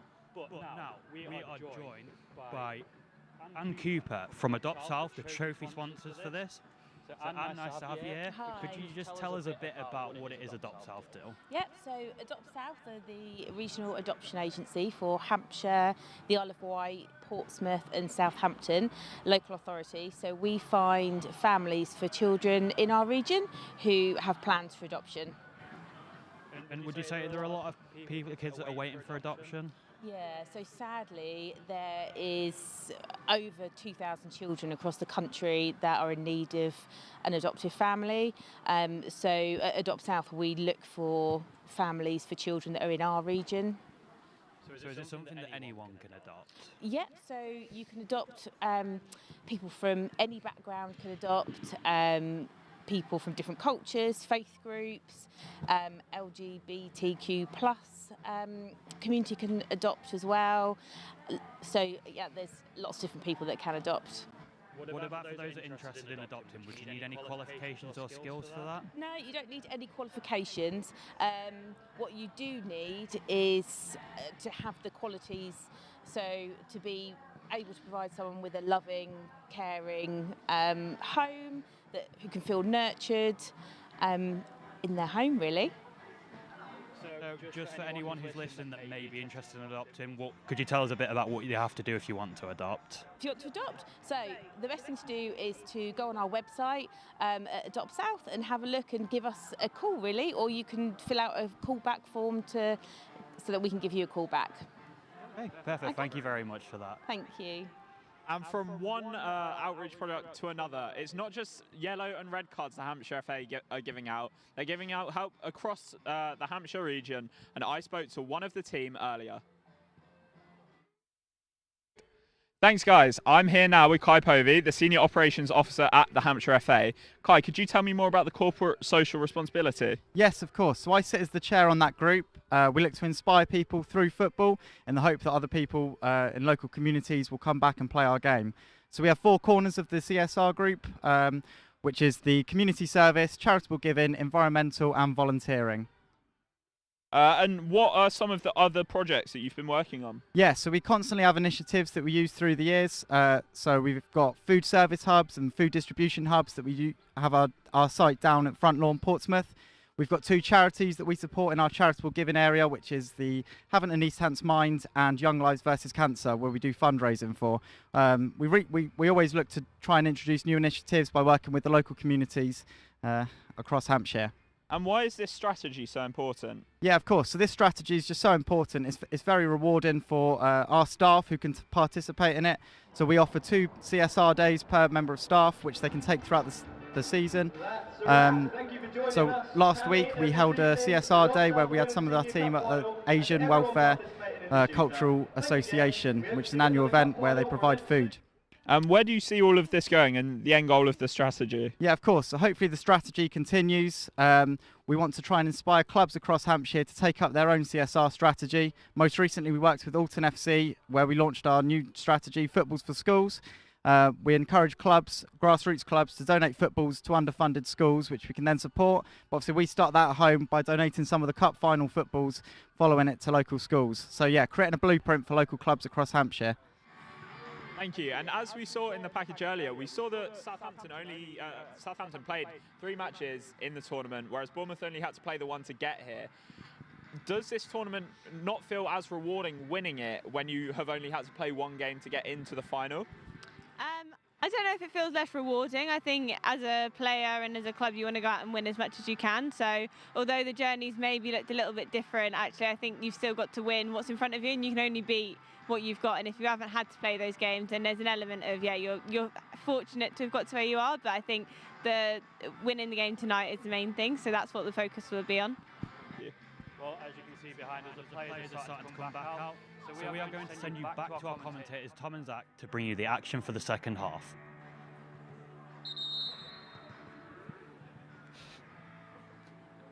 Perfect. Do you have to just stare? Opportunities, but opportunities that fell and weren't taken. And it's the reigning champions going for 3 on the spin and halfway there. And of course, those 3 wins would all be against the same opponent, the side dressed in yellow this evening. What does Southampton need to do to not necessarily get control, because they've most certainly been in the game, but unlock the Bournemouth defence that has been so impenetrable so many times this season? It's just that final pass. It's simply that final pass. They've got through. They've beaten the press. They've had chances where they've been 3-on-1, 3-on-3. They've had opportunities. Just that final ball is either a bit too long, a little bit too sloppy. Once they get that done, then they will have a real shot of winning this cup. They've got 45 minutes to do so. Make amends, because that late goal in the first 45 for Bournemouth would have been somewhat of a sucker punch for the Saints players. So the Bulu that kicks off to begin the second 45, where they must score, otherwise it will be a hat-trick of defeats, not just in this final, but against the Cherries. And keeping a nice bit of possession early on, as I say that, there's Jones just getting in there a little bit. Buckingham, who was involved a lot, but didn't quite have the killer instinct to unlock the defence of Bournemouth.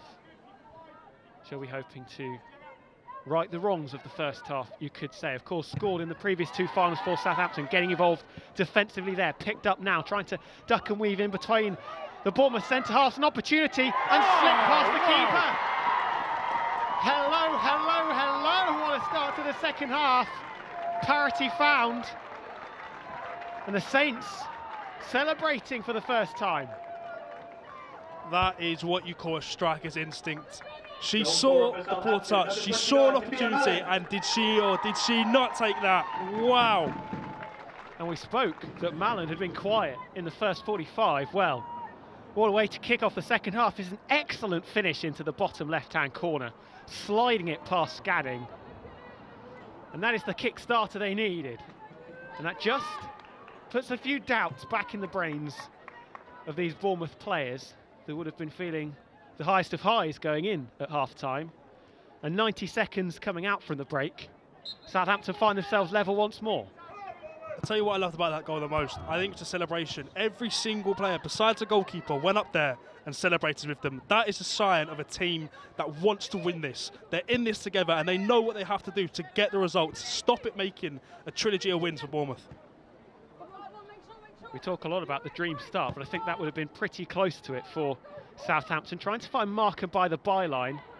A little bit of a defensive mix-up. You do not want to give this away straight away. Smashed across the box with power from James, but not quite with the precision that was needed to find the head of one of a couple of teammates that were waiting in there. And just some attention needed. Another player down on this right-hand side.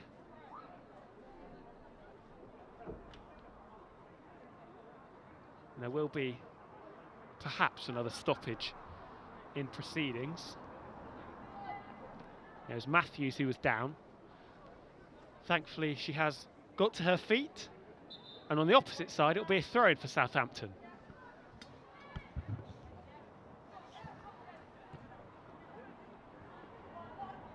They've done well there to keep hold of the ball, but a loose pass right at the end of the passage. Another loose pass, trying to play it out from the back, which can be very dangerous at times, but does well, but the pass is poor. And Bournemouth have just got a little bit of a spring in their step since they were brought back level and brought back down to earth. Fired in, going to have to get up, fumbled, finds its way to the feet of a centre-back. It's a goal line scramble. In the end, Petit just, and we use the word just strongly, clinging on for dear life. And I can guarantee you that ball was not far from going over the goal line and restoring that one goal advantage that Bournemouth had. I must say that is a let-off for Petit there. An absolute let-off. She fumbled it, but at the end of the day, all that matters is it didn't go back in the back of the net. Played forward nicely. Ulubulu had a really good first half. Just a poor touch, tried to take it round the defender. And able to counter-attack at the opposite end. Markham, the scorer in the first 45. Out on this right-hand side, whipped into the middle. Arriving was Thompson. Kicking the air, was under some pressure from the defender. But it was a lovely ball. Searching past, didn't quite find the target, but another opportunity potentially to get back into the lead. Turnover once more. Southampton trying to drive forward. Bournemouth regaining possession. Insert once more. Southampton getting the ball back. Fighting very, very hard. Trent does really well, as does Jones, to alleviate the pressure that had built, but given away cheaply. Catch that one in the crowd. A bit of a coming together, and another Southampton player hits the deck. Looked like a painful one for Izzy Watts. Just, I think, struggling with that shin potentially, or foot, hobbling away past the halfway line. Further forward, it's gone out for another throw. Almost like they're going out of fashion at this stage. We've seen so many of them. What a start for Southampton, though. That's exactly what the manager would have said at half-time. Quick start, get into the game, and now we're back to square one. But Bournemouth haven't taken this line down. And it was a manic first 90 seconds or so, but they've got themselves right back into this fixture. Out on the left-hand side, the touch is poor. The goal was gaping. But McGuinness, who we haven't seen too much of either, making a mess of the opportunity, but it falls very nicely, handily into the Bournemouth backline. Thompson trying to weave past, but meeting her opposite number. Throw in for Bournemouth though, smashed into the centre, couple of players waiting, flicked on by Baron Clark, finds its way to her again, the number 10. Hits it with the left foot, but not a lot of power and not a lot of accuracy either. Good chance, not quite as clear cut as the ones they did miss in the first half, but I don't think they'll be kicking themselves after missing that. But again, it's an opportunity, but it's still signs there that they are the more dominant team, creating these more chances. But Southampton have just taken theirs, and that's why we're at 1-1. Brilliantly taken as well. It's just ignited this game a little bit. It was slightly scrappy, it was close, but it was scrappy at the end of the first half, even when Bournemouth took the lead. There's just a little bit more quality in the final ball. Maybe the nerves have been alleviated slightly, trying to find that ball forward, but dealt with very easily by Trewick, and Bournemouth have possession down this right-hand side. It's McGuinness desperately trying to keep the ball in, doing very nicely as well. Still charging on this right-hand side. It's Bowers, plays it back inside. And just pinballing all over the place slightly. No player really was able to get total control of what was going on there, and in the end, lovely turn there. Really nicely done to maintain control of the ball, and Southampton with an outlet. Nudabulu's not quite going to get onto that one. Quite quick enough to get in behind Trewick, who's been a stone wall at the back. She's been absolutely superb, the 27. But this has fallen very nicely, almost to Thompson, who was arriving very quickly on the far side. Just starting to get a little bit more physical, dancing around the defenders. Goes Captain Jones on this left-hand side, taking it all the way to the byline. Slide tackle comes in. The cross smashed straight into the shins of the Southampton defenders, but that was some marauding run from the captain. And like we said in the first half, somebody almost needs to grab this game by the scruff of the neck. It looked like the skipper was going to do so. Outstanding, absolutely outstanding from the skipper there. That is what you want from your captain, leading by example. That's exactly what she's done there. She's trying to get a team. It's an unlucky cross in, but good defending from Southampton. But that's exactly what you want from your captain in a cup final, leading by the example of that. Second corner for Bournemouth, opposite end of the pitch. The defensive header, comfortable for the players in yellow, trying to pass it forward, but in the end, another turnover in possession. And once more, Bournemouth are going to regain possession just outside the centre circle, moving it over to the left-hand side. That's where they've had some success. It's Stripple, plays the ball in, another deflection, another corner. Just starting to ramp up the pressure a little bit. Turning the dial up towards 10 in their attempts to try and regain this lead.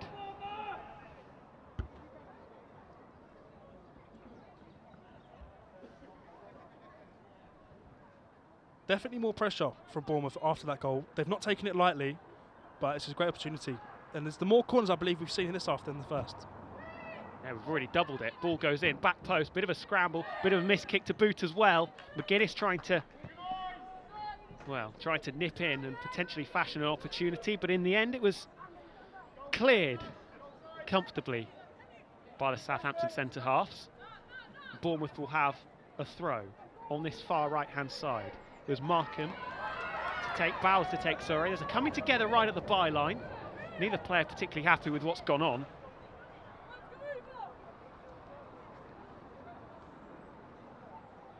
The ball just trickling out.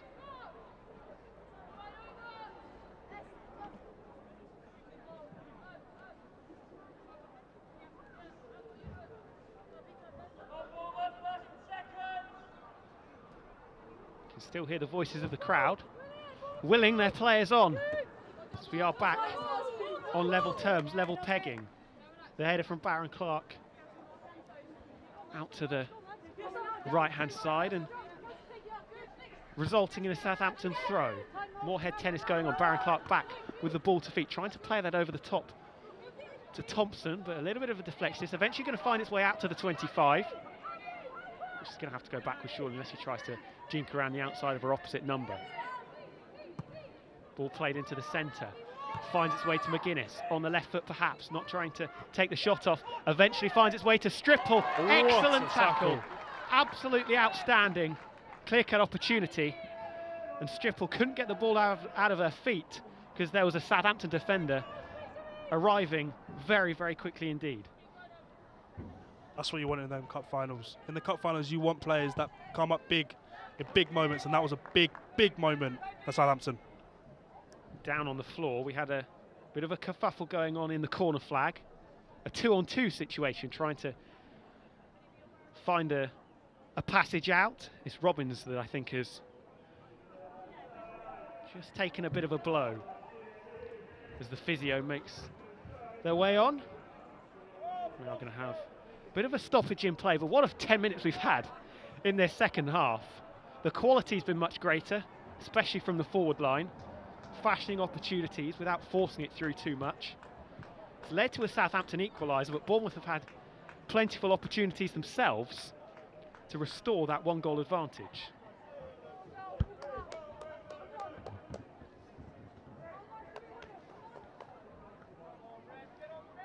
And you wonder if this little break in play is just going to distort and halt, really, the momentum that Bournemouth had just started to build up. They had a really good passage of play, a couple of opportunities to score. We saw that little goal line scramble as well. You have to praise the maturity of this under-21 side. They've really dug in deep. They had that goal, and it could be conceding that close to half-time could be really demoralising. But they've come out this second half, guns blazing. I know they're under the cosh now, but they're dealing with it, and that is the most important thing. They're dealing with it. It's still 1-1. They found a route back into a tie that looked pretty unlikely, it has to be said. As here was what was going on in the corner. Stripple and Bowers battling away with Robbins. There was another Southampton player in there. There was the absolutely outstanding sliding tackle from Robbins, the number 50, who eventually found herself taking a little bit of a blow. She is on her feet though, just making her way down the touchline as Southampton reduced to 10 for the time being at least. Baron Clark well up in the air, finding McGuinness. Stripple, who's been lively in the first 10 minutes or so. Back to Baron Clark, trying to dictate play from deep. Stripple on this right-hand side, met with the full face of, I think that's Robbins once again. Bit of a shoulder barge for good measure. It'll be Bowers with the throw, deep in the Southampton half. Another deflection going on, and it'll be once again another throw taken by Bournemouth 24, right on the byline. Trying to find Stripple charging in. The ball was dangerous, but nobody was there to make the most of it, and now Southampton potentially with an outlet. Buckingham on the left-hand side trying to find her, but the ball goes out once more. And it's Matthews who's taken a blow, not for the first time I think in this game. Another Southampton player just in a little bit of discomfort. And in the walls a little bit, has to be said. Looks like a potential problem with the ankle there.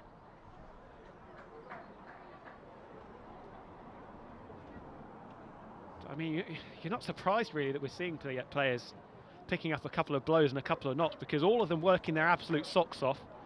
The work rate's been outstanding. The quality in the second half has been significantly better as well. And the physical side of the game has been really, really telling and coming to the forefront also in this second 45. You cannot knock the determination and the grit from these goals. They're doing everything to win this, and it's an impressive 60 minutes so far, I must say. We're approaching the hour mark. Yeah, just a little bit of discomfort for Matthews with that right foot or ankle. She gingerly hobbles her way down the touchline. Second Southampton player in as many minutes to find themselves on the touchline, but we resume play with that Bournemouth throw. Bowers trying to play it out to the left-hand side, or the right-hand side, I should say. Another deflection. And another throw. But this time, the players in yellow have control of the ball. Bowers really dominant in the air. Potentially going to give Bournemouth an opportunity to try and get the lead back. Baron Clark from distance. It was high, wasn't wide, but under absolutely no pressure was Petit as you watch that sailed over the crossbar.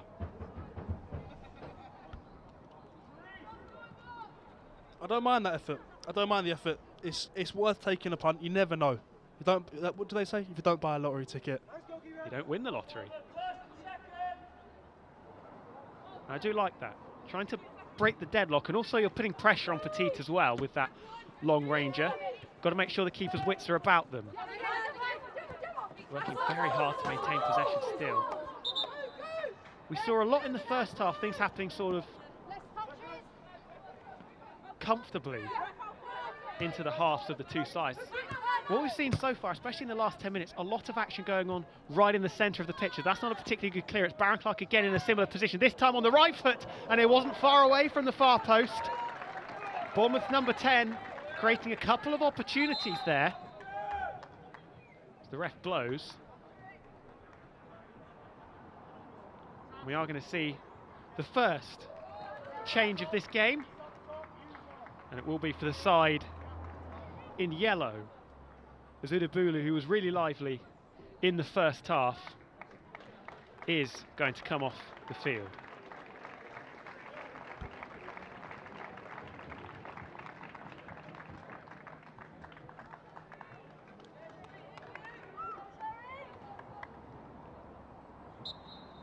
Sharice Henry, the player, coming on in replacement. Being replaced by 42, Sharice. The goal kick comes in. Aerial battle becoming more and more important as the long ball starts to be thrown in by both sides. Really good interception that, breaking up the play is Bowers, but Bournemouth giving it away when they had an opportunity, and now charging down this right-hand side. Can Captain Jones deal with it? Barged off the ball, and that's really well done actually from the Southampton attacker. Played into the box. Henry, first touch was almost an opportunity to strike on goal. Still with control of the ball. Oh, it didn't look particularly challenging for Scadding in between the sticks, but she definitely made a movement towards it. Didn't have a lot of pace on it, but the accuracy wasn't too bad, and just wide of that near post on the right-hand side. Great opportunity, but great work down that right-hand side to get the ball in. That's what I'm talking about, the determination, the grit. They want to win this final, and it's just been proved there. I think it was Kaylee Buckingham who was charging down that right-hand side. She didn't have too much luck in the first half, advancing down that side of the pitch, but doing really, really well as the ball kicked out of play and almost joins us up in the gantry. But instead, just trickles its way, bounces its way into the car park. And the throw once more.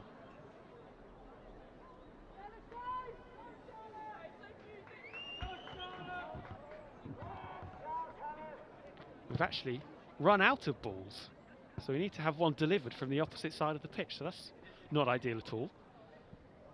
And to have that one delivered, it'll be Robbins on the near side to take the throw. Potentially for the goal scorer, Mallon, who flicks it on. Henry trying to get a bit of control, but Bournemouth regaining possession. Haven't seen too much of Thompson in the past few minutes. Smashes the ball forward. It's a drag race. Can Strip will win it. Wow. Excellent defensive tackle again. Not the first time we've seen it from either side. Defensively, they've been really, really strong in cutting out those long searching balls. Now it's Southampton charging forward. What a challenge again. Working really, really hard. You can see the passion starting to come out from the players now. Bournemouth striding forward. It's Markham on the left-hand side. No real options just yet, having to go backwards. And slip through again, out to the far side. That wasn't a particularly good pass inside. Don't want to see it out for a corner. An unnecessary opportunity for Bournemouth, and instead smashed into the crowd for the throw-in instead.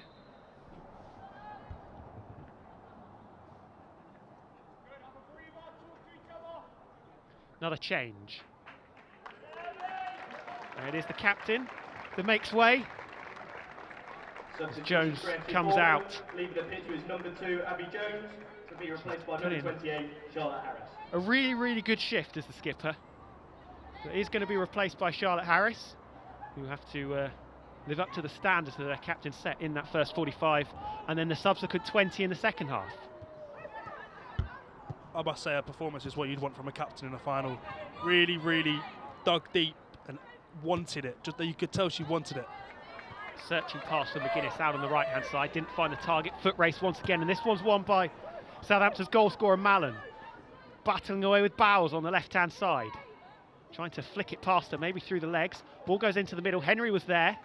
It's going to go all the way out to the opposite side, and Buckingham will pick it up. Can she try and work some magic? Goal scorer, past 2 years for Southampton. They've come in losing causes. How much she would love to perhaps score the winner here. A little bit of revenge.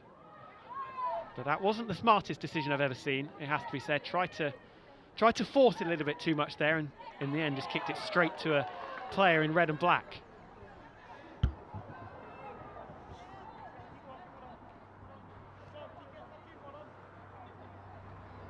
It's the Bournemouth throw once again. A half century of throw-ins probably coming very, very shortly. Thompson unable to control it. And Southampton an opportunity to come forward again. I think that's Buckingham playing the ball forward, but Henry was nowhere near getting on the end of that one. couldn't quite tell you what she was aiming for there, I must say, Tom. More of a hit and hope, I think. Because we have seen a lot of efforts from distance, in particular in recent minutes from Baron Clark. Baron Clark, who has on one occasion troubled scadding in between the sticks, the other one just going over the bar. It's very difficult, isn't it, when you see your name up in lights. 89th minute, ball rolls into your feet just outside the box, think, I'll have a go at this one. I know I would. There's no doubt in my mind if the ball came to me, I'd hit it. Throw-in number 418. And if you count the throw-ins that we saw yesterday as well, we're probably getting on towards 1,000. As we have another one, and it's Harris, who has just entered the field of play recently, that'll be taking this one, almost exactly on the halfway line. Can she find the target with it? The answer's no. But once again, it's another Bournemouth throw-in. It almost feels like rugby at this point, trying to pick up a couple of yards down the side. Just trying to make those very, very steady inroads. That's a much more successful throw. Fighting really, really hard. Dogged battle over on the right-hand side. Will be a throw-in again. They are making inroads slowly but steadily, Bournemouth, in their attempts to get themselves back in front. I want to go back to Thompson, who I think is going to be forced all the way back in his. Trowick, 27. Trying to play that ball forward. Almost a misjudgment there by the Southampton defender. The ball goes out of play once more, and this time it's a Southampton throw.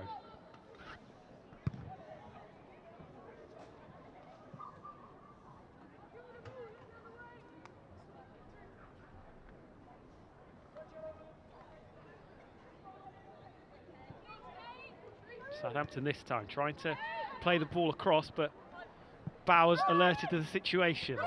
Mallon giving the ball away to the other goal scorer.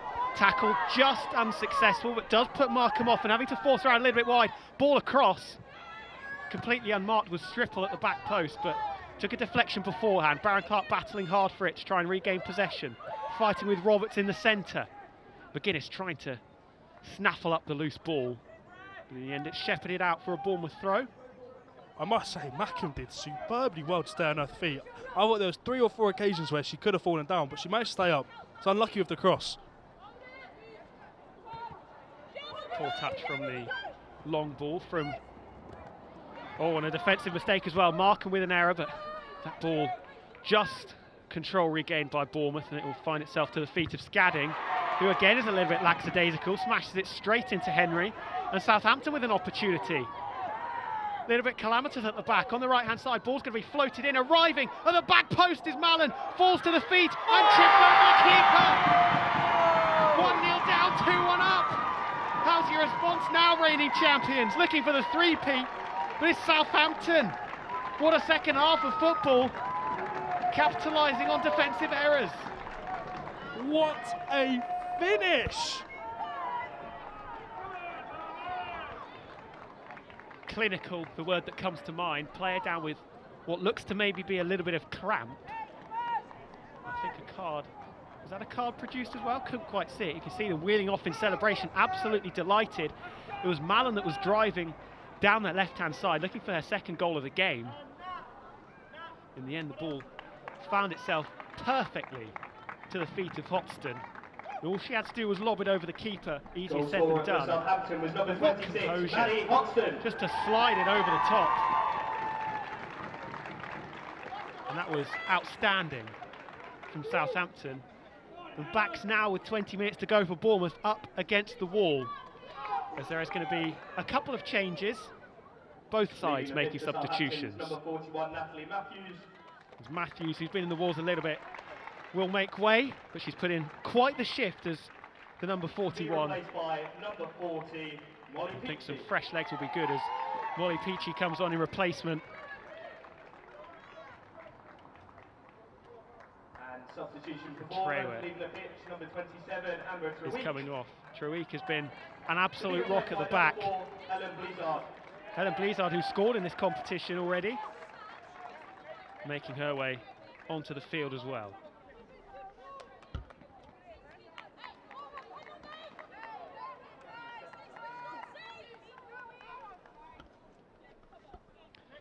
What's your post like, Cherries? You've got 20 minutes.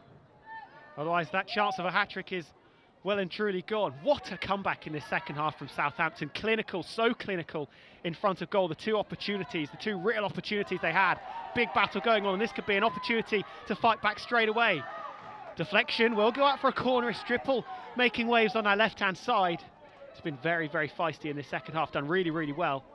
Bournemouth player down. Not 100% sure what the injury is, but definitely looks in some discomfort. Just clutching the left knee, which is never a good sign at all, but she is up on her feet, thankfully.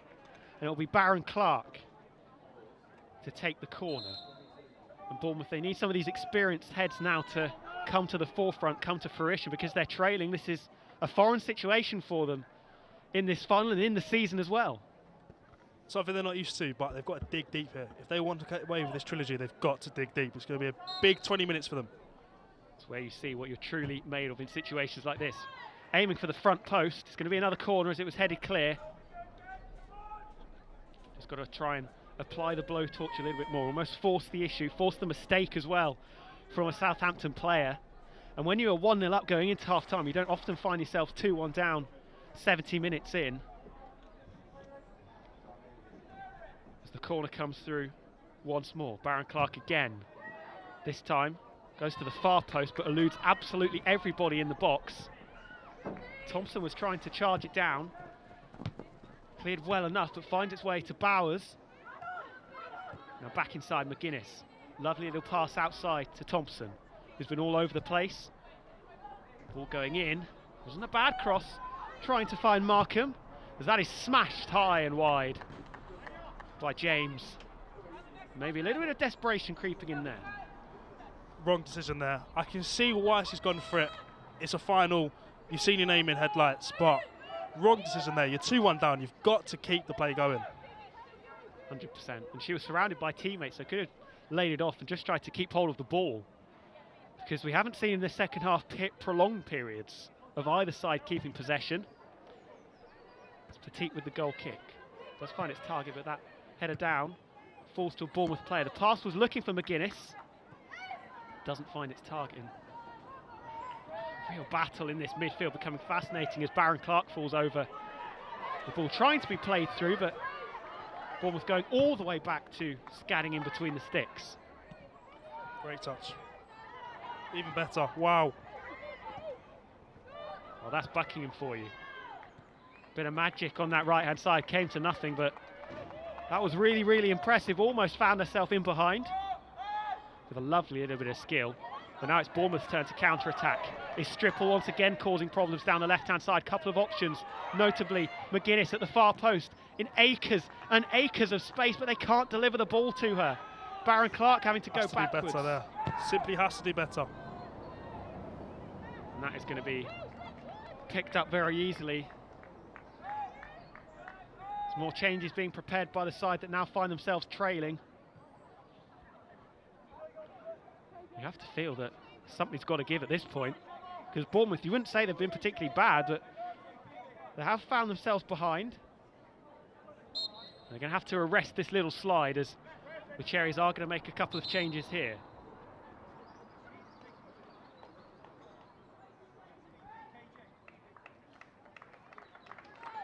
It's Williams that makes way. And onto the field of play will come Broomfield, who scored in last year's final. Started on the bench today. And she's going to have to try and find the back of the net to get her side back into contention. Hall also coming onto the pitch, replacing James. If you remember that brilliant assist for the first goal for the Cherries.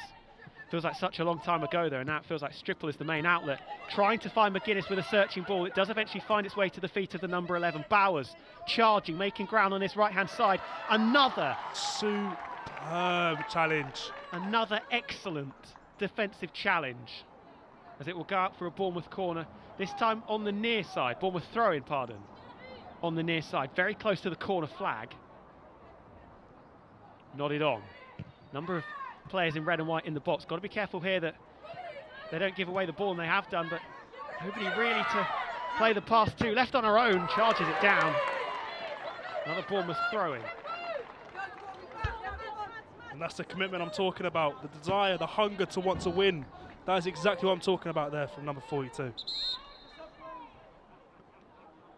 Absolutely excellent.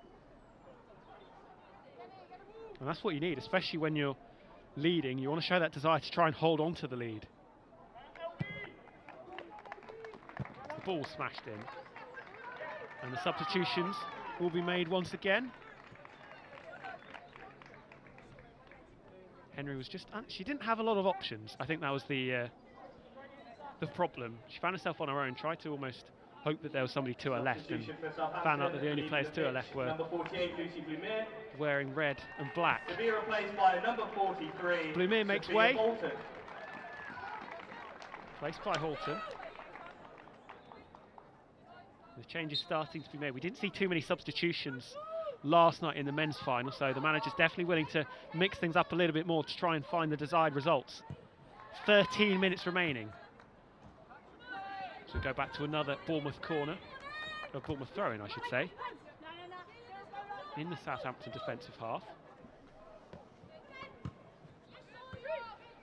It's poor though. Trying to chase it down, using those fresh legs to advantage. The press was really Great good. pressure, yeah. Superb pressure from Southampton there. Oh my word, wow! Unbelievable, that's unlucky. Well, it might still come off. Fighting very, very hard. I think it's Izzy Watts in there. But all of that hard effort doesn't quite come to fruition. That was absolutely outstanding skill on show.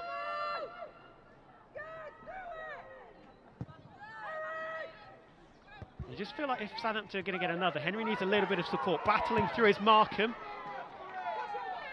That is dealt with. Yeah, Henry just looks a little bit isolated since coming on.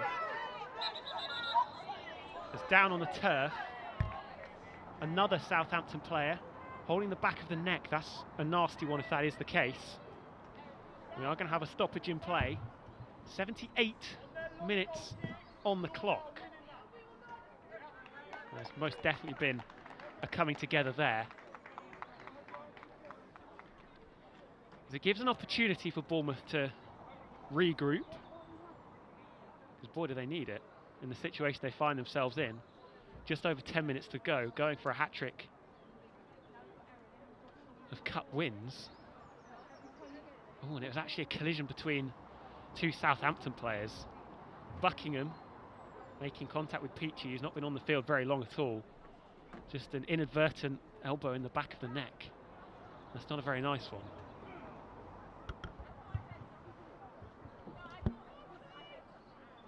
What a huge 10 minutes this is for Southampton here.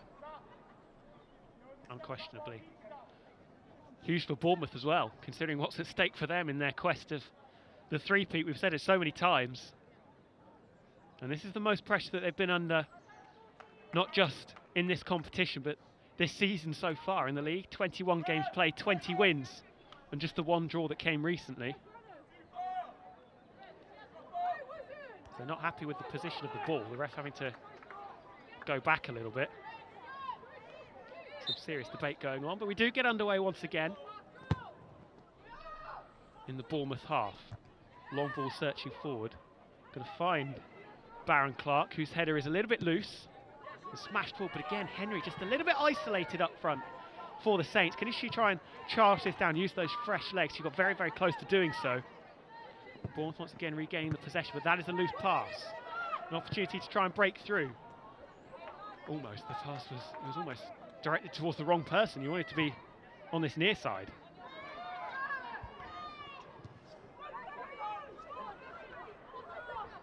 What we should note as well is that Southampton still with 10 players only on the pitch. Not been brought back on after that coming together as Peachy waits to be allowed back in. Skiffle just caught in possession a little bit there, looking for Buckingham, who was advancing out on that right-hand side, but it didn't quite find her. Bournemouth in control of the ball once more. It's Thompson playing it around the outside. The overlap's really nice. Cutting inside now. Ball goes in. It's going to find the left foot of Markham in the box. Still under it. Can't just try and find the opportunity. The defensive shape really good from Southampton. Tried to play it into Stripple. There's Robbins yet again. What a performance from her this game. Oh, got to be careful there. Fired in. It was swirling. Southampton defenders dealing with it. Can't be playing silly games though, playing it out from the back. This stage, less than 10 minutes to go. 10 minutes away from what would be a historic win for the Saints under-21s against the reigning back-to-back champions, let's not forget. Don't want to take any undue risks at this stage.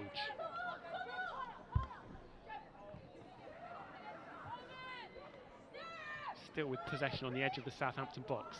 He's trying to hold on to it, but that is a pass that, well, there was wishful thinking there.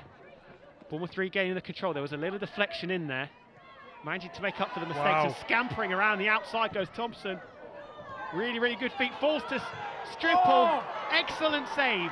Excellent reaction save from Petit. Save. Had to get down to it and get down to it very quickly. She did. Stripple, another opportunity for Bournemouth number 16 to break through. And now get them back on level terms. It's a corner though. Continuing to pile the pressure on. To the centre of the goal. It was headed on target. It was an easy save. What a save that was by Petit. Oh my word, that is, wow. Speechless, what a save. And you can understand why there was a slightly sedate run from the goal line to the edge of the box for that goal kick. Henry nods it on, but to nobody. And in the end goes back to Scadding, who's almost got to start something from the back here. Plays that long ball forward. Searching for Markham. In the end, McGuinness, who's been much more involved in the second half than the first. Just trying to play it through to Stripple. Robbins gets caught on the ball though. A throw in for Bowers, who's had a lot of them, has to be said, in this game. Chipped in from deep. Defensive header clear is comfortable. And Henry trying to get the ball. Bit of a coming together between Henry and the Bournemouth player, but now an opportunity. It's a 3 versus 3 for Southampton. Charging around the outside goes Mallon. Continuing on, the deflection is excellent. Really well defended. She went charging in there. Very brave from Scanning to come out as she did. She could have had a foot to the face, but thankfully no goal conceded for Bournemouth. End-to-end stuff really now. Thompson now on this left-hand side, working incredibly hard. She's been so lively in the second half. Ball goes in, flicked on. Is there anybody at the back post? No is the answer. Clutch to the chest of Petit. And it was Stripple and Markham, I think. They were just sort of in each other's way. They were in the same place in the box. You needed one to be at the near post, one to be at the far post. Opportunities are coming by Bournemouth. They need to take one here. 5 minutes left. It's going to be a nervy 5 for Southampton. But Bournemouth are not going to stop pushing until they can find this equaliser. Hugely, hugely nervous times indeed. Buckingham driving around the outside, but this should be mopped up, and in fact it's going to go out for a Bournemouth goal kick. There's a substitution being made once again. I think this is going to be all 5 being made for Bournemouth. Substitution for FC Bournemouth, leaving the pitch, number 11, Gemma McGuinness. McGuinness she's been much better in the second half than the first. As Gilroy replaces her. As we wait, the Bournemouth players desperate to get underway once more. 5 minutes of standard time remaining. We will have a little bit of injury time. A couple of players have taken knocks. We've had some time with players down on the turf. So it's not over just yet. But they are coming towards having to enter through the doors of the Last Chance Saloon. But crucially, they haven't sat down yet.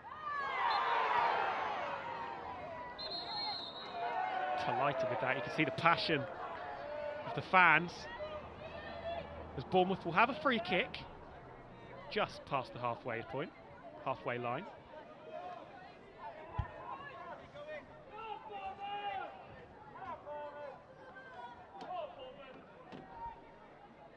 Cheered on by the travelling support behind the goal.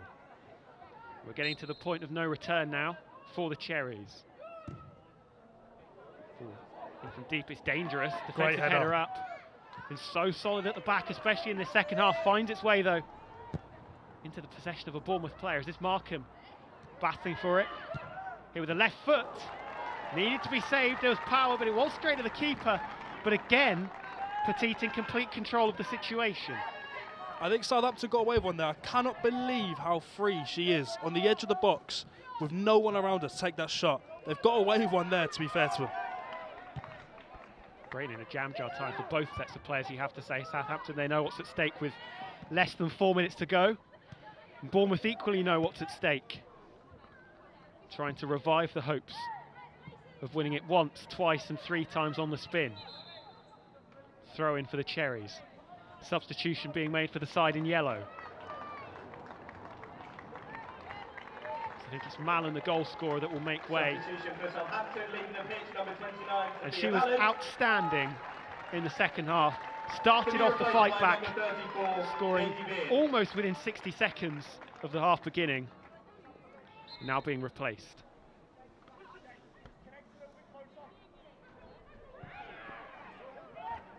Throw-in taken. Bournemouth. They're not going to give up on this one. They're not going to go down without a fight, unsurprisingly. Searching ball into the box. Couple of players are in the vicinity. Henry now trying to charge down the defender.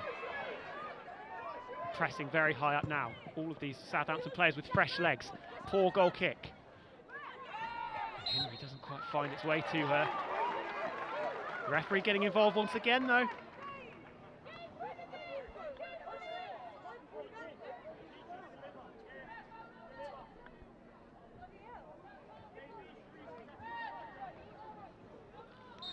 Not long left now. 88 minutes on the clock. Southampton free kick just outside the centre circle. Lofted in from deep. Buckingham was arriving at the back post. Stripple trying to get control of it. But it's back to the feet of the Southampton players. They're probably going to try and go out wide. But no, having to go back. Robbins, who's been so good in this game. Nice passing being played. Getting that control of the football. And realistically, you just want to run the clock down at this stage. But that goal kick, finding the advertising hoardings on the left-hand side. And an unnecessary bit of pressure that can be applied to Southampton by the Cherries. Absolutely. I'm not sure what happened there. I don't know why she's kicked it there. Smashed in, launched in. Will find its way to Stripple, taking it round one, gets the shot off, but a couple of deflections, really taking all of the power and the emphasis out of it. Another poor clearance. Bowers playing it out wide. Ball whipped into the back post. Another defensive header away. They look so organised in that Southampton box. Nothing has got past them in the second half. A lot of crosses have been thrown in, and all of them unsuccessful. Getting very, very close to the end of proceedings. One back really well. Buckingham. Good knock. Fouled. And for her, I think she's going to be absolutely delighted with the way things are standing, scoring in 2 losing occasions. She may not be on the score sheet now, but she can get over the line as the yellow card is produced by the referee. Yeah, Kaylee Buckingham will be delighted if things can stay the way they are. Not long left to go now. We're coming up towards injury time, where we'll have 5 minutes to decide the outcome of this competition. Oh. Critical error. Is that the opening of the door that's needed? Is the door just slightly ajar? Really well cleaned up, actually. Big debate going on over that. And in the end, it's won by the players in yellow. Apoplectic, the Bournemouth players. But they get a free pass as the ball from the throw-in finds them. Miscontrolled. Now getting scrappy. Launching in there, Henry trying to hold the ball up and dancing around the outside. Powering forward, intercepted and challenged. Now it's Bournemouth's turn. 5 minutes confirmed, added on. So we'll go from 90 to 95. Still 2-1 down. That pass is loose. That is not what you need. Not what you need at all. That should be a simple pass to keep with the attack. But instead you've lost it. And Southampton, unsurprisingly, are going to take all the time they need for this throw-in. Bowers has worked hard in this second half. Henry trying to chase this one down. Scanning's going to have to come out of her box. And the kick's going to have to be good. It's high. It's not particularly far. Robbins trying to find an opening for Southampton to get some control. Stripple smashes it forward. And look at this, 2 players in behind. It's Markham. The flag does go up. Dismay despair from the Bournemouth players, because it was two of them I think they were offside. Both of them thought they were on. I just can't believe that there was, I know they were offside, but how was there 3 Bournemouth players in the 92nd minute on their own? I can't believe it. But they got away with it, that's all that matters. The accidental offside trap, that sounds like to me. Smashed away from the free kick. Flicked on by Henry, but nobody behind there, and Bournemouth regain control of the ball. It's now or never now. Played inside. Stripple. Seen so much of the ball in the first and the second half. It's been the real bright spark for Bournemouth in this second 45. Ball smashed in. It's fumbled. Got to be careful, Petit. She was under pressure from the Bournemouth striker in the middle of the box. But coping under that pressure. The pressure of the player, but the pressure of the situation. It's getting tight. 3 minutes left. I'm a bit speechless. It's going to be the longest 3 minutes of the Bournemouth players and Southampton players' lives. Indeed it will be. He's still fighting tooth and nail to keep hold of the ball, regain possession. Maybe find one more opportunity. Skipping past a couple in the centre, trying to play that ball forward. Doesn't find its target, but down on the turf. As the Southampton fans absolutely adoring that. Bournemouth fans in the opposite park. So once again, we've seen a lot of the Saints players hit the deck. She has got up, and we'll continue onwards with Southampton in the centre circle with the free kick. Just need to control it now. Don't take any undue risk. Smashed forward, doesn't find Buckingham out on the right-hand side. Striffle trying to get control. Thrown forward once again. Now or never. With Southampton in possession of the ball. Back heel. Does find Henry charging down this left-hand side. Has 4 Bournemouth players surrounding her. Unable to do anything really. Ball does go out. Quick throw-in taken by Bournemouth. Bowers with a miscued header. 100 seconds to go, Saints fans. You're going to have to count them down. Getting very, very close, and they have a throw-in deep in the Bournemouth half. As Robbins ambles her way over down the touchline.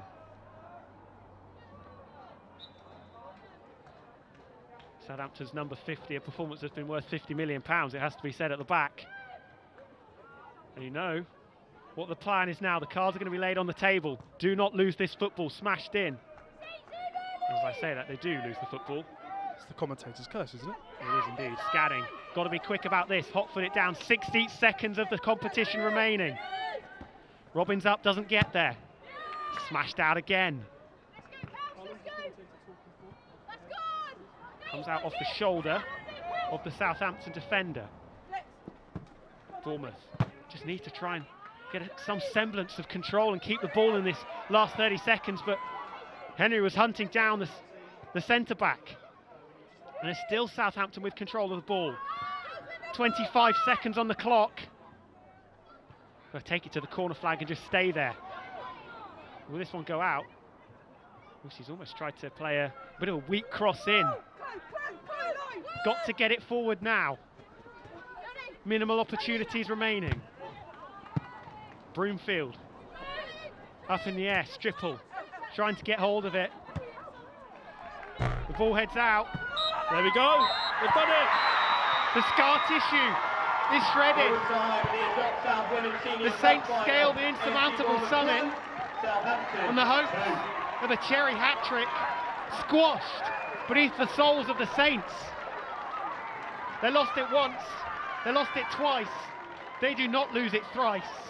Southampton, after back-to-back disappointments, a blitz in the second half, scoring straight away and scoring not long after, left the Bournemouth players with no answer. I think the best word to describe that performance is wow. Wow.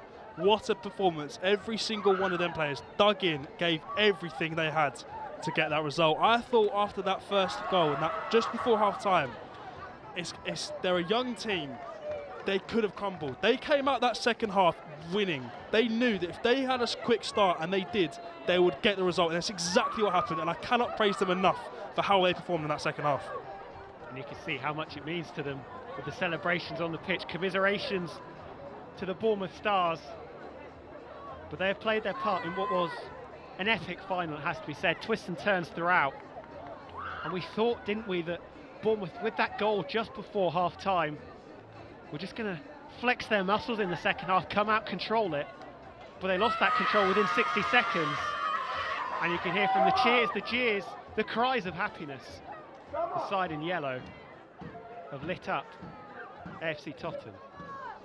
Tom, in the first half you spoke about maturity, and I thought we'd see maturity, but I thought we'd see more from Bournemouth, being the senior side, and especially after the season they've had. They're the champions, we can't forget. But the maturity shown from this under-21 side, unbelievable, superb performance, and the gaffer could not have asked for more.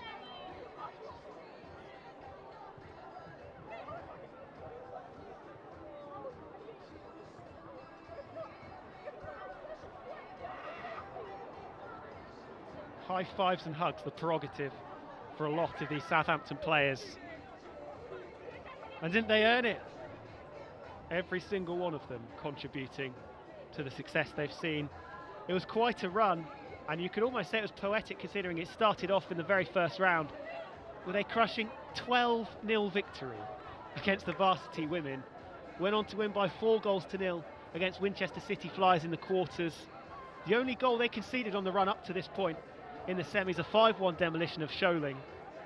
Then adding this to the locker, a 2-1 win against the reigning champions that have inflicted so much pain over the past couple of years. But revenge is a dish best served in the colour of yellow.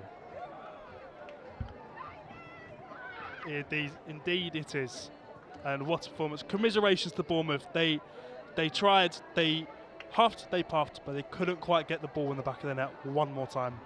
It's unfortunate, but congratulations to the girls of Southampton.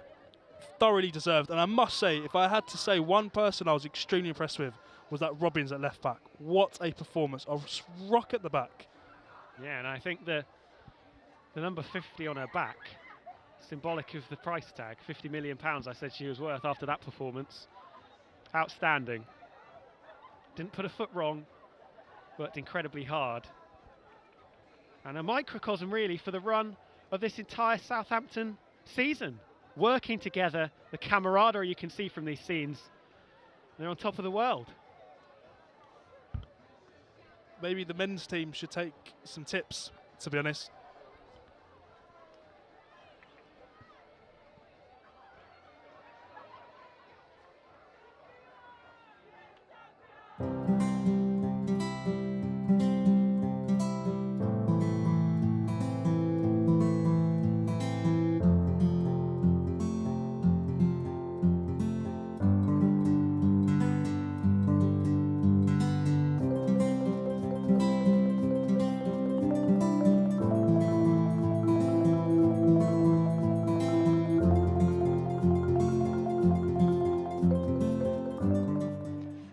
And there we have it. Full time, and Saints under-21s have won it for the first time at the third time of asking, dethroning the champions with a fantastic comeback in the second half.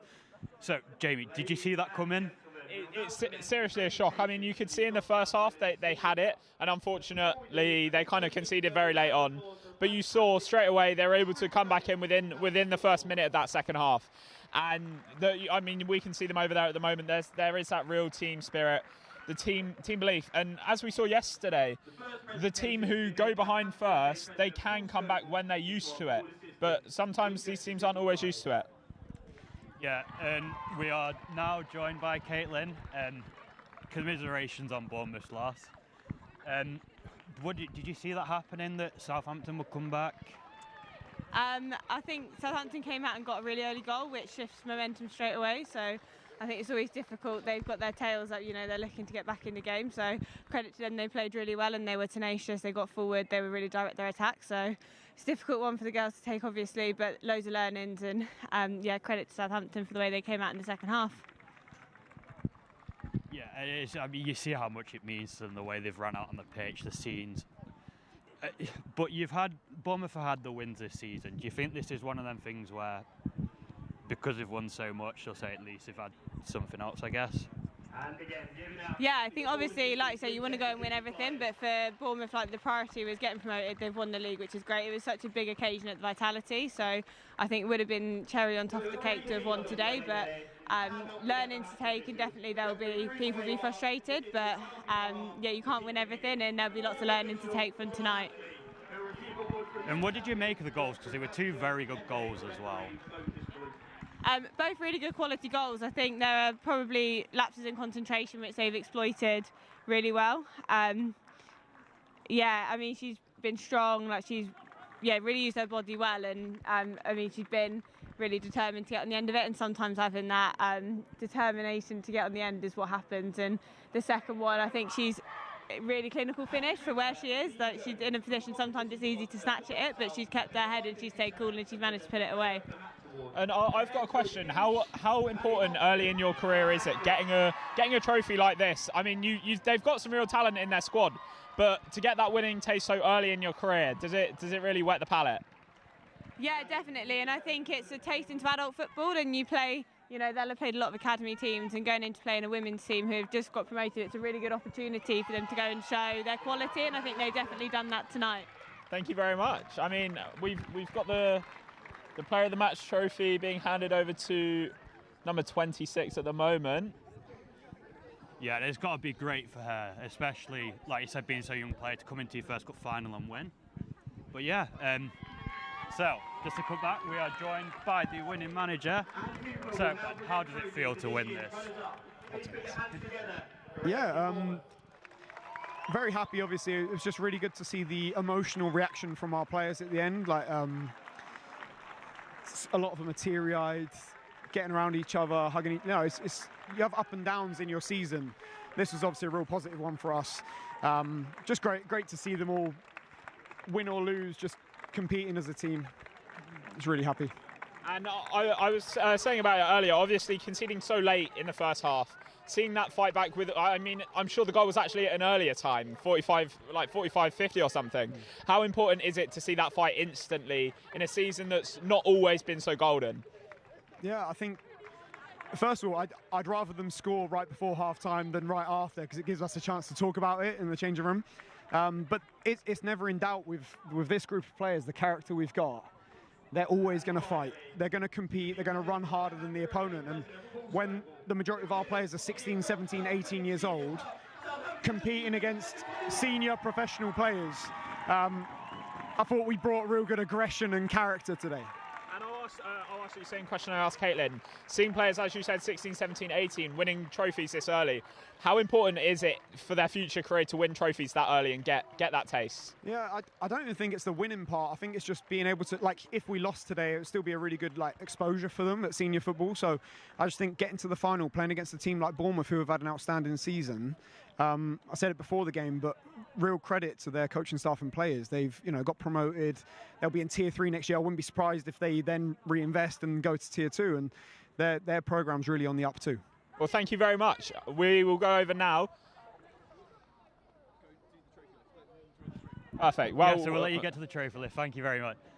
So as we're seeing here, the scenes of them starting to celebrate with the trophy, a much deserved one, I'd say. Can you just put into words how special this is? One last time, you're winning Southampton.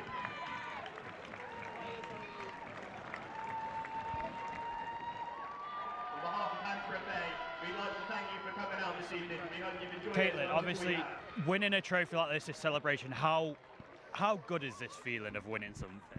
Yeah, it's a great feeling. It brings the team together. The girls would have worked really hard for each other. They've put a lot into it, and it's just not on the night. It's the training, the build-up, everyone getting around each other. So it's a really good moment, and I hope the girls have a really good evening celebrating it. And earlier you mentioned having worked with some of these girls as early as like the under-10s level. How important is kind of the work you put in at that level, like kind of showing at this point 6, 7, 8 years later? Yeah, I think it's so important. You learn so many basics as a young player that you then take into the senior game. So the more exposed you are to kind of your scanning, things that seem really basic. Actually, the more you get it in your system as you're younger, the more when you get into this level, it's really simple and it kind of comes second nature, so it's huge. How much can this kind of thing propel them forward as well in their careers, especially like winning so early on? Because I'd imagine it gives them a lot of confidence in their abilities to go on. Yeah, definitely loads. I think it's a really good experience for them. You get so much learning from winning, from losing. So, yeah, I think confidence in knowing that they can go and compete against a good side is something that they can all then take into their career further from here. And being part of that Bournemouth squad, obviously, you're going to be looking to get back to it next season. Like how much is it going to be a fight to take it back off this Southampton under-21 side? Oh, it's a long way away. It's a long season before then. But look, obviously they've got a great setup here, so it's always going to be something that's going to be competitive, and it's always going to be a good game. And there's no guarantee that either team's going to get to the final again next year. But I think an exciting prospect to get to, and hopefully everyone will continue to kind of work and keep increasing their level every game. Okay, and then we are now joined by a player from the winning side. So, how does it feel? It must feel amazing, right? It feels so good. Like, I was in the final last year and we lost, and it was the worst feeling ever. And to come back from that, and I think everyone put like their heart out on the pitch, and it just felt amazing. And being on that losing side last year, so much happens in a year when you're so young. I mean, I'm older than you, and so much has happened in the last year. How much building that group has it kind of helped towards beating this Bournemouth side on the third try? I think it's a credit to everyone at the club. We've put the hours in the gym, we've put the hours in the pitch, and I think it's really showed. Like, I think a lot of us are fitter, stronger. Like, we were putting in balls in behind. I think all of us are knackered and need like a lie down after, but I think it shows, and we've really bonded as a group, and we left it out on the pitch. So how tough is it against like an opposition that's done so well to come out and win when you know you've lost 2 times before, to finally come out and get that win? Yeah, we knew going into it we were the underdogs. Like, credit to Bournemouth, they're an unreal side. Like, we know how much they've won, like how little they've conceded, but we had that underdog mentality, and we just thought we'd be physical, win every 1v1, put our bodies on the line, and yeah, I think that was a big part of it today. And with the equaliser, what was said in the dressing room at half-time? Obviously, such a late goal, and then you see within a minute that you bring it back. What was said to kind of get that fight back? A lot of positivity. We were right in it until that one goal conceded, and we just thought if we keep the press up high, keep going in behind, and we'll eventually get our goal, and we got both of them. So yeah, it was really good. Well, you go. Well, perfect. We'll let you get back to your celebrations now. Massive congratulations and enjoy. Right, so as we've seen, a fantastic game, a nice 2-1 win for the underdogs, and yeah, just brilliant overall. And Southampton under-21s are your new Hampshire Senior Cup final champions.